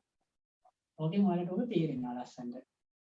හරි. මේ භෞතික විද්‍යාව කියන්නේ පොතේ හරිම සුන්දර විෂයක්. ෆිසික්ස් තියනවා කියන්නේ හරිම ජීවිතේ හරිම ලස්සනයි. හරි. ඉතින් බලන්න මෙන්න මෙහෙම. වාහනේ වංගුවක් ගන්නවා. හරි. අර වාහනේ වංගුවක් ගන්නවා. දැන් මේ වාහනේ වල තියෙනවා. මේ තමයි අර වාහනේ පිටිපස්සේ ලොරි වලින් වල දැකලා පොඩි ගෙඩියක් තියෙනවා. පැහැදිලිද? පොඩි ගෙඩිය පොඩි නේ ලොකු ගෙඩියක් තියෙන රෝද දෙකක් සම්බන්ධ. ත්‍රී වීල් වලක් තියෙනවා. ඊට පස්සේ රෝද දෙක සම්බන්ධ කරන මැද පොඩි ගෙඩියක්. මේ ගෙඩිය තමයි මේ තියෙන්නේ. දැන් මේ වංගුව ගන්නකොට ඔයාලා බලන්න පුතේ. ඔයාලා දුවන කොටත් දන්නවා. දැන් දුවන කොටත් අර රයිට්ස් ගන්නකොට අර වංගුව පැත්තේ කෙනා ටිකක් ඉස්සරහින් තියන්නේ. අනිත් එකන පිටිපස්සෙන් තියන්නේ. ඇයි මේ ට්‍රැක් එක අයිනේ කෙනා වංගුව පැත්තේ ඉන්න කෙනා අඩු දුරක් නෙදුවන්නේ. ඒ වගේ පුතේ මේ රෝදේ අඩු දුරක් කැපෙන්නේ. මේ රෝදේ වැඩි දුරක් කැපෙන්නේ. හරි නැත්නම් මේ වංගුව ගන්න වෙන්නේ නැහැ. නේද? වංගුව ගන්න වෙන්නේ නැහැ. මේ රෝදේ අඩු දුරයි කැපෙන්නේ. ඒතර මේ අඩුව බැලන්ස් කරන්නේ මොකටද? මෙන්න මේ මැද තියෙන ගෙඩිය. ඔකට කියන ඩිෆරන්ෂියල් එක නේද? හරි. ඒතර මේ මැද තියෙන ගෙඩිය තමයි ඔක බැලන්ස් කරන්නේ. හරි. මොකද ඒ ඉංජිනේරියෙක් වුණාම අරකට තඩේ කැමරේ ඉගෙන ගත්තා. හරි. ඒතර ඔක තමයි වෙනස. දෙක. මෙයා වැඩියෙන් යනවා. ඒ වගේ තමයි දුවිලෝහ පටිය. වැඩි එක්කෙනා මෙහෙට යනවා. වැඩි දුරක් යනවා මෙයා චුට්ටක් යනවා. ඉතින් ඔතන හිතන්න ගෙදර තියෙන රයිස් කුකර් එකේ හරි මොකේ හරි ස්විච් එක කොහොම සම්බන්ධ කරලා දෙනවා මේකට. අපි ගත්ත මේක. අයන් එක. ස්ත්‍රී එකේ නේද? ඒක එහෙම නැත්නම් රයිස් කුකර් එක අවන් එක තියන්නේ නැතව. හරි. පෝරණු ඒ වගේ කොහොම සම්බන්ධ කරගෙන එයා ඕනෑමට වඩා රත් වෙච්ච ගමන් නැත්නම් රයිස් කුකර් එකේ වතුර ඉවරෙච්ච ගමන් එයා මොකද වෙන්නේ? ක්‍රොස් වෙන්න පටන් ගන්නකොට වැඩි රත් වෙනවා. එතන නැවෙනවා. එතන විසන්තිය. ඔෆ් වෙනවා. හරි. ඔක තමයි දුවිලෝහ පටිය කියලා කියන්නේ. ද්‍රවයත් ඒ වගේ තමයි. ද්‍රව ප්‍රසාරණය. ද්‍රවයත් රත් වෙනකොට මොකද වෙන්නේ? ප්‍රසාරණය වෙනවා. ඔකට ඉද පරීක්ෂණයක් දීලා තියෙනවා. හරි. වාතයත් මොකද වෙන්නේ? දැන් අපි ටයර් එකක් ගත්තොත් එහෙම වාහන බස් වල ටයර් එකෙන් පුපුරන්නේ වේගය. ඒක ප්‍රසාරණය වෙනවා. හරි. ද්‍රවත් රත් වෙනකොට ප්‍රසාරණය. අපි උෂ්ණත්වය දාලා පරීක්ෂණාලයකට ද්‍රව කන්දක් දැම්මොත් සාමාන්‍යයෙන් මතක තියාගන්න ඕන තරුවක් දාලා මෙන්න මේක තියාගන්න. ඝනයකට වඩා 10 ගුණයක් විතර ද්‍රවයේ ප්‍රසාරණය වෙනවා. වැඩි ප්‍රසාරණය වෙන්නේ ඝන ද්‍රවද? ද්‍රව. ද්‍රවයකට වඩා 200 ගුණයක් විතර ප්‍රසාරණය වෙනවා වායු. දැන් වැඩිම ප්‍රසාරණයක් තියෙන වායු. හරි. වායු තමයි ගොඩක් වෙනවා. ඒ කියන්නේ 200 ගුණයක් විතර. ඝනයේ එකක් ප්‍රසාරණය වෙනවා ද්‍රව 10 ගුණයක්. ඒක ලියන්න.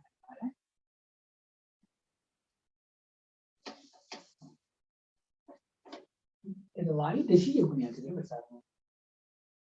හරි. ඊට පස්සේ අන්තිම කොටස ඒකේ තියෙන්නේ හරි. ඒක කීයද? පැය දෙකම ගියා ඒ පාඩමනේ. ඒක විස්තර කරලා වැඩිද? හරි.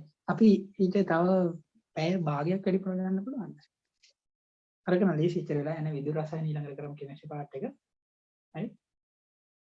සුත්‍ර ටිකක් ලියන්න තියෙන්නේ. පැය භාගයක් දෙනවද මට තව? පුළුවන් අයින්නද? ඔයාලා මේ පැකේජස් එහෙම දාන් තියනවද දන්නේ නැහැ පැය දෙකට data. 11:30 වෙනකම් ජෛව ගෝලයේ සමහරට බැරිුණු මම කියලා දෙන්නම් නේ. විනාඩි ඒවනේ අර පොඩි පාඩම් කරන ඒවානේ. මේවට අග්ගාලා කියලා දෙන්න. විනාඩි 2-3 කියලා දුන්නා. ඒ අර පොඩි පාඩම් කරන පොඩි ටෙක්නික් එකක් තියෙනවා. ඒවත් ටෙක්නික් එක විතරයි දෙන්න ඕනේ අතට. ඒකද ඔයාලට අග්ගාලා මතක හිටිනවා. පුළුවන්. පුළුවන්. ඕෂිත පුළුවන්. සතුවි පුළුවන්. මම ඔයාලා පොඩි ළමයි හින්දා ගොඩක් වෙලා තියාගන්නේ දැන් අපි ගත්ත තුසක් පෙළ පන්තියක් නේ ආවට පස්සේ ඔය ඊයල අක්කලාගෙන් අහලා බලන්න මම උදේ 8ට පටන් ගත්තාම සමහර දවස් රෑ 10 ඉවර වෙන්නේ උදේ 8 ඉඳන් රෑ 10 විතර මම කරනවා හරි ඩිනාරි එකක් එහෙම ඔය පන්තිනේ උදේ 8 ඉඳන් රෑ 8 ඔන්ලයින් හැබැයි එහෙම එපා වෙන්නේ අසන්න නෙමෙයි ටික දවසක් ගිහින් පුරුදු වෙන දැන් ඔයාලා දැන් ඉස්සෙල්ලා මාව මුණ ගැහුනේ අර තව සතියක් විතර වගේ අපි දෙගොල්ලෝ ක්ලාස් කරන්න ඔයාලා පැය දෙකක් කියන එක දැනෙනවා ඉතින් පැය 7ක් 8ක් විතර ක්ලාස් එක කරමුද කියලා ඒ ළමයි උත් එහෙම තමයි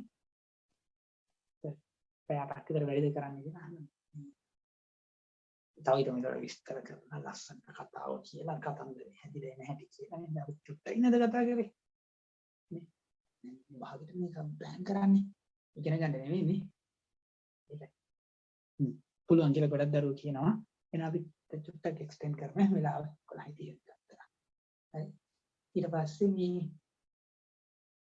ඔයාලා ටිකක් මම කියලා දෙන්නම් ඔයාලා අවශ්‍යතාවය දන්වන්න මට මොන කොටස්ද කරලා දෙන්න ඕනේ කියලා ඒ කොටස් සුපිරියටම කියලා දෙන්න උදව්වක් විදියට ඒක ගොඩ කරන්න මට නැතුවත් ඔය ගෲප් එකේ ඉන්න අක්ක කෙනෙක් හරි අයියා කෙනෙක් හරි එයාට කිව්වනම් හරි එතකොට එයා හරි මම දැනවත් කරන්න මට ගේම් කියන්න බැහැ ඒක රස්ටි කියලා දෙන්න මීටර් ටික කොන ස්පීඩ් කරලා කරන්නත් පුළුවන් මම ඔයාලගේ සෙන්ටර් 7 ස්පීඩ් වැඩි වුණ හින්දා තමයි යුටස් ස්ලෝ කරලා කරේ අනික තමයි ආයේ මේව බලන්නවත් එපා කිසිම ගේම් ගණන් හදන්න දැන් කෙලින්ම පාස් පේපර්ස් පළාත් පේපර්ස් මම දෙන පේපර්ස් ඒවා ඔක්කොම හදන්න ගණන් හදන්න ආයේ නෝට් බල ඉන්න ඕනේ ඔන්න නෝට් එක චුට්ටක් උඩින් වොක් ත්‍රූ කරන්න මොනාරි හැලිච්ච කැලි ටිකක් තියෙනවනේ අල්ලගන්න හරි එන්නේ තාව සංක්‍රමණ හරි මේ දැන් භෞතික විද්‍යාවේ මෙහෙමයිදී භෞතික විද්‍යාව කියන විෂය ලොකුම දෙවනියට ලොකුම පාඩම තමයි තාපය කියන්නේ ඒ තමයි භෞතික විද්‍යාවේ දෙවනියට ලොකුම පාඩම ඉතින් ඒක චුට්ටක් වෙලාව යනවා මේ පාඩම තාප සංක්‍රමණය වෙනවා කියන්නේ මොකක්ද ඉතින් සිංහල වචනේ නේද සංක්‍රමණය එක තැනක සිට තව තැනකට ගමන් කරනවා හරි ඔක තමයි සංක්‍රමණ නේද එක තැනක ඉඳලා තව තැනකට ගමන් කරනවා මම පටන් ගද්දිම කිව්වා හරි මොකද්ද ආකාර තුනක් තියෙනවා එකක් තමයි සන්නයනය දෙවෙනි එක සංවහනය අනිත් එක තමයි විකිරණය සන්නයනය කියන්නේ දණ්ඩ දිගේ යනවා හරි ඒක තමයි සන්නයනය වෙනවා කියන්නේ දණ්ඩ දිගේ දැන් ලිපට නේද අපි දුම් තේක කියලා දන්න තේකට හැන්ද දාලා දිය කරනවා එතන හැන්ද රත් වෙනවා හැන්ද දිගේ සන්නයනේ දණ්ඩ දිගේ තාපය යනවා ඒක තමයි සන්නයනය හරි අනිත් එක තමයි පුතේ සංවහන ධාරා කියන්නේ මේව හරි කොහොම රත් කරනවා මම හිතන්නේ වෙන මේ ජල වාජනය කියලා ගන්නවා මේක ජල වාජනය මම මෙයාම රත් කරාම මෙතන යට තියෙන අංශුද රත් වෙන්නේ උඩ තියෙන අංශුද ඒද බීද ඉක්මනින් රත් වෙන්නේ ඒ සර් ඒ අනිත් අය ඒ සර් ඒ මිලින්ද ඒ පෙමිනි ඒ සඳලි ඒ ශෂිනිමා ඒ එදාලි ඒ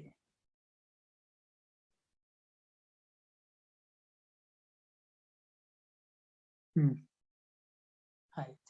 හොඳයි ඒතර මේ ඒ වල රත්ේ chance මොකද දන්නද නිමාෂා ඒ ඔටුස්ලා රත් වෙලා යන වේගයෙන් උඩට හරි ඒ යට තියෙන ඉතින් ඔය උඩට ගෙලින් යනවා රත් වෙච්ච වස්තුන්ගේ ඝනත්වය අඩුයි පුතේ රත් වුණාට පස්සේ ඝනත්වය අඩු නිසා මොකද වෙන්නේ හරි එයා වේගයෙන් උඩට යනවා හරි දැන් අපි දුම කියලා ඉතින් දුම් රත් වෙලානේ තියෙන්නේ ඒකයි දුම් කෙලින්ම උඩ යන්නේ එයාගේ ඝනත්වය අඩුයි වටේ තියෙන වාතයේ ඝනත්වය වැඩි නිසා එයා කෙලින්ම දුම උඩට යනවා රත් වුණාට පස්සේ උඩට යන්නේ දැන් නැත්නම් ගිනි තිබ්බට පස්සේ දුම් ඔක්කොම පල්ලෙහාට යන්න කියන්නේ ඔබට ඉන්න හම්බෙන්නේ ආස්වාද ප්‍රාසස් කරන්න බැරි වෙනවනේ දුම හරි ඒතර ඒ රත් වුණාට පස්සේ සංවහන ධාරා ඕකට තමයි කියන්නේ සංවහන ධාරා රත්යේ අංශු හරි ඒ රත් වෙලා එහෙම කෙලින් ඉහළට යනවා කියන්නේ සංවහන ධාරා විකිරණ කියලා කියන්නේ දැන් සූර්යාගෙන් පෘථිවියට තාපය එන්නේ කොහොමද දැන් දැන් ඔන්න සීතරයි නාල ඇවිල්ලා ඊළ අවුවේ ඉන්නවා එතකොට තාපය එනවා සූර්යාගෙන් එන්නේ විකිරණ වගේ විද්‍යුත් චුම්බක මේක සංවහන ධාරා GGT. විකිරණ කියන්නේ විද්‍යුත් චුම්බක තරංග. මේ පුතේ විද්‍යුත් චුම්බක වර්ණාවලියේ අදෝරක්ත තරංග වලට කියන්නේ විද්‍යුත් චුම්බක. මේ වගේ අදෝරක්ත කිරණ ඉන්ෆ්‍රාරෙඩ්ස්. අදෝරක්ත කිරණ. විද්‍යුත් චුම්බක තරංග කිරණ. අපි හොඳින් කියන මතක තියාගන්න එක බේස්. ඒතර විද්‍යුත් චුම්බක තරංග දිගේ තාපය යන ඒවට කියන විකිරණේ කියන. ඒතර ඒ වයිදට අපිට මොකද දණ්ඩක්වත් ඕනේ උඩ ඉන්න ඕනෙත් නැහැ. ඒක ඈතට හිටියම මේවා විද්‍යුත් චුම්බක තරංග අතර වටේට විසිරෙනවා. ඒකෙන් තමයි එන්නේ. නේද? විද්‍යුත් චුම්බක තරංග අදෝරක්ත කිරණනේ. ඔයාලා දන්න දෘශ්‍යාලෝකේ, පාරජම්බුල කිරණ, එක්ස් කිරණ, ගැමා කිරණ, අන්තරීක්ෂ කිරණ, ටීවී තරංග, රේඩියෝ තරංග, සූක්ෂම තරංග, අදෝරක්ත තරංග, ඕන්න අදෝරක්ත තරංග තාප වේගන. රේඩියෝ තරංග වලින් රේඩියෝ සංඥා යනවා. ටීවී තරංග වලින් ටීවී සංඥා යනවා. රේඩාර් තරංග වලින් රේඩාර් සංඥා යනවා. සූක්ෂම තරංග මයික්‍රෝවේව් ආවර්ණසලම තියෙන්නේ. එහෙම නැත්නම් ජංගම දුරකථන අපි සිග්නල් එන්නේ. ඒක සූක්ෂම තරංග. ඒ වගේ ඒ සිග්නල් එක යවන්නේ. අදෝරක්ත කිරණ වලින් තාපය යවන්නේ. දෘශ්‍යාලෝකයෙන් අපිට පෙන්වීම ලබා දෙනවා. පාරජම්බුල කිරණ නේ. ඊළඟ එක්ස් කිරණ වල දන්න හොඳ. ඒ විද්‍යුත් චුම්බක සෙට් එක නේ. මම කිව්වේ. හරි.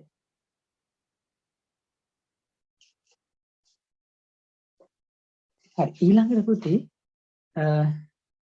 විකිරණ තාපය අවශෝෂණය සහ පරාවර්තනය කියලා කියනවා. හරි? දැන් ඔයාලට කියනවා මුහුදු සුළං ගොඩ සුළං ඇති වෙන ආකාරය පැහැදිලි කරන්න කියලා කියනවා. මුහුදු සුළං. හරි? මොකද වෙන්නේ?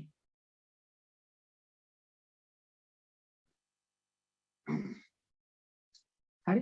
ගොඩබිම රත් වුණාට පස්සේ හරි ඒක මුහුදු සුළං හා ගොඩ සුළං ඇති වෙන ආකාරය තමයි ලේසියෙන් පුතවනම් පොත බලන්න කියලා එකපාර. ගොඩබිම රත් වෙනවා රත් වෙන වාතය ඉහළ යනවා. ඒතර මුහුදු ඉඳලා වාතය ගලාගෙන ඉන්නේ අඩුව පුරවන. දැන් දුමත් එහෙමනේ. රත් වෙච්ච දුම ඉහළ යනකොට වටෙන් දුම ඇදිලා එනවා. දැන් අර බන්සන් 1000 කියාවනේ. මම රත් වෙලා ඉහළ යනකොට වටින් බන්සන් 1000 කියලා දාලා මයිනස් ෆීචර් ඇදලා ගන්නවා. ඒ වගේ සංසිද්ධියනේ. දුම ඉහළ යනකොට වටෙන් ඇදලා ගන්නවා. වටෙන් තල්ලු කරන්න මොකද වෙන්නේ? තවත් අරය කෙලින් ඉහළටම තමයි යන්නේ. ඒ වගේ ගොඩබිම රත් වෙනකොට මුහුදෙන් සුළං එනවා. හරි? ඒ වගේ කියන මුහුදෙන් සුළං එනවා. මුහුදු සුළං. ඊට දැන් මොකද වෙන්නේ? රාත්‍රී කාලේ වගේ වෙනකොට මුහුද රත් වෙලා ඉහළ යනවා. එතන මොකද වෙන්නේ? ගොඩබිම ඉඳන් මුහුදට සුළං යනවා. ඒ හින්දා ගොඩ සුළං කියලා කියනවා. හරි? ගොඩබිම ඉඳලා යන්නේ. රැයට තමයි මුහුද සිසිල් වෙන්නේ. ඒ කියන්නේ දීවල රැයට යාත්‍රා කරන්නේ. ඒතර ගොඩබිම ඉඳලා සුළං පාරට එයාට යන්න පුළුවන්. තවල්ට එනවා. මුහුද ඉඳලා සුළං පාරට යනවා. හරි? මේක ලේසි ඈ. විකිරණ තාපය අවශෝෂණය කරන එක. පුතේ සාමාන්‍ය විකිරණ අවශෝෂණය කරනවා රළු පෘෂ්ඨ. ඒවට කියනවා කෘෂ්ණ වස්තු කියලා. කළු රළු වස්තු වලට කියනවා කෘෂ්ණ වස්තු කියලා. හරිද? එයාලා වැඩිපුර තාපය අවශෝෂණය කරනවා. එහෙනම් වැඩිපුර තාපය අවශෝෂණය කරන්නේ කළු ඒවා. හරිද? එහෙනම් ඉක්මනින් රත් වෙන්නේ කළු කාර්ද සුදු කාර්ද? කළු සුදු.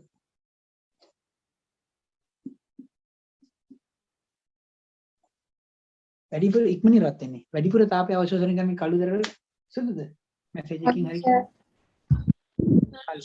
එහෙනම් ඉක්මනින් තාපය අවශෝෂණය කරන්නේ කවුද? කළු. කළු තාපය අවශෝෂණය කරනවා. කළු පෘෂ්ඨ. හරි? දැන් රළු වෙනකොට තවත් තාපය අවශෝෂණය කරනවා. දැන් වෙඩින් කාර්යය එහෙම ගන්නේ සුදු. ඒවා ඉක්මනට රත් වෙන්නේ නැහැ. ඉක්මනට රත් වුණා නම් මනමලගේ මේකප් එක දිය වෙලා යනවා. යන්න කලින්. ඊවිලා ගිහිල්ලා. නේද? සුදු වාහන තමයි හොඳ. ඉක්මනට රත් වෙන්නේ. සුදු ඇඳුම් අඳින්න ඔයාලා තාප විකිරණ පරාවර්තනය වෙනවා. නැත්තම් හරි අමාරුයි රස්නේ.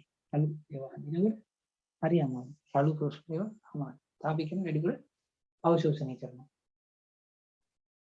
හරි. ඒක දහවල් කාලේ සෙල්ලම් කරනවා නම් සුදු අඳින්න හොඳ කළුද? සුදු. සුදු. රටවල වල ඉන්නවනම් සුදු හොඳ කළුද හොඳ? කළු සර්. කළු. වලඳක් එහෙම නැත්නම් අපි වාජනයක් මේ ලිපේ තියෙන වාජනයක් කළුද හොඳ සුදුද හොඳ? වැඩිපුර කියනවා කළු හොඳයි. ඒ වැඩිපුර කියන අවශෝෂණය කරගන්නේ. හරිද? හරි. ඊට පස්සේ පුතේ උණු වතුර බෝතලේ සංසිද්ධිය මම ඔබ කියන්නම් ඔයාලට අහන්න පුළුවන් හින්දා. උණු වතුර බෝතලේ ගත්තොත් උණු වතුර බෝතලේ ඇතුලේ ඔබ කියන මම ඔතන මේ පාඩම අවසන් කරන්නම්. දැන් උණු වතුර බෝතලේ මේක කොහොම තියෙනවා මෙන්න මෙතන පියනක් එහෙම දාලා තියෙනවා. හරි කොහොමද තියෙන්නේ? උණු වතුර බෝතලේ. මෙතන රික්ත අවකාශය හිස් රික්තයක් කියලා තියෙනවා. මතන උණු වතුර බෝතලේ යට මේ ගැලුවොත් එහෙම වලට පොඩි නිපල් එකක් බලන්න ගන්න පුළුවන්. කැතයිනේ ලස්සනනේ. හරි උණු වතුර බෝතලේ ওই සන්ලයිනේ සංවහනයේ විකිරණය කියන තුනම බැලන්ස් කරලා තියෙන එක තමයි උණු වතුර බෝතලේ කියලා කියන්නේ. මේක හොඳ මූඩියක් දාලා තියෙනවා. ඒතර මූඩින් තාපේ එළියට යන්නේ නැහැ. ඒ නිසා සංවහනය වළක්වලා තියෙනවා. මතක තියාගන්න. මේ මූඩිය වළක්වලා තියෙන මොනවද? සංවහනය. ඊට වටේට හිස් මේව රික්ත අවකාශයක් තියෙනවා. ඔයාලට පේනේදී උණු වතුර බෝතලේ අර සුදු පාට යට කප්පේ ගැලුවොත් පොඩි නිපල් එකක් තියෙනවා. ඒකෙන් කරලා තියෙන අර මේ වටේ ඇතුලේ තියෙන සියලුම වාතය එළියට අරගෙන. වාතයවත් නැහැ හිස් රික්තයක් තියෙනවා. ඒ නිසා මොකද වෙන්නේ? සංවහනය වළක්වලා තියෙනවා. මේ සංනයනය වළක්වලා තියෙනවා. ඊළඟට මේ උණු වතුර බෝතලේ ඇතුළට මූණ දාලා බලන්න හරියට දිලිසෙනවා. හොඳට දින. දිලිසෙන පෘෂ්ඨ තාපේ පරාවර්තනය. මේක හොඳට දිලිසෙනවා. ඒ කියන්නේ විකිරණයෙන් ආරක්ෂා වෙලා තියෙනවා. ඒ කියන්නේ පෘෂ්ඨය හොඳට දිලිසෙනවා. ඒකට විකිරණයෙන් තාපේ මේ පරාවර්තනය කරලා තියෙනවා. හරි. මේ තියෙන උණු වතුර බෝතලේ. අර පොතේ තියෙනවා. මේ තියෙන මූඩිය රික්තය රිදී පැහැති ඇතුළත බිත්තිය උණුසුම් ජලයේ පිටත බඳුන. හරි ඔන්න. ඔයාලට මේ ප්‍රශ්න ටික කරන්න පුළුවන්. ඔන්න හොඳ ළමයින්ට පුළුවන් ඔන්න මේ පාඩමේ ප්‍රශ්න ටික කරලා මේ මට WhatsApp කරලා ෆොටෝ එකක් ගහලා එවන්න පුළුවන්. එතකොට මේ මම බලලා ඔයාලට නේද අඩුපාඩුවක් තියෙනවා නම් ඕනනම් කියලා මම කරේ. මට හරිය නැත්නම් ඔයාලගේ ගෲප් එකේ ඉන්න අක්කා හරිය කියලා හිතුවා. පැටි කරයි. හරි. පුතේ එන විද්‍යුත් රසායන චුට්ට මම කියලා දෙන්න. හරි. ඒතර කෙමිස්ට්‍රි පාර්ට් එකකුත් කරනවා. ඊට පස්සේ අපිට ඊළඟ ප්ලෑන් කරලා තිබ්බ පාඩම තමයි තරංග ගුණ. කාලේ මට දුන්නේ තව විනාඩි 22යි තියෙන්නේ. බලමු. මේ විද්‍යුත් රසායන කරලා එලා විතරම තරංග ගුණ කරන්න එලා මදි සමහරට. ස්ලෝ වෙයිද? හරි. එහෙනම් මෙතනින් අපි තාපේ කොටස අවසන් වෙනවා. හරි. ඒ විදිහට ඔයාලට තාපේ කරන්න පුළුවන්. තාපේ ප්‍රශ්න තියෙනවා. මගේ පේපර් එකේ තියෙනවා. ඒක ඔයාලට. හරි. ඔයාලට ඒක තාපේ ටික ඒ විදිහට බලලා කරන්න පුළුවනි. හරි. ඒ වගේ උත්තර ලියලා එවන්න බැරි වුණොත් මගෙන් අහන්න මම කියලා දෙන්න.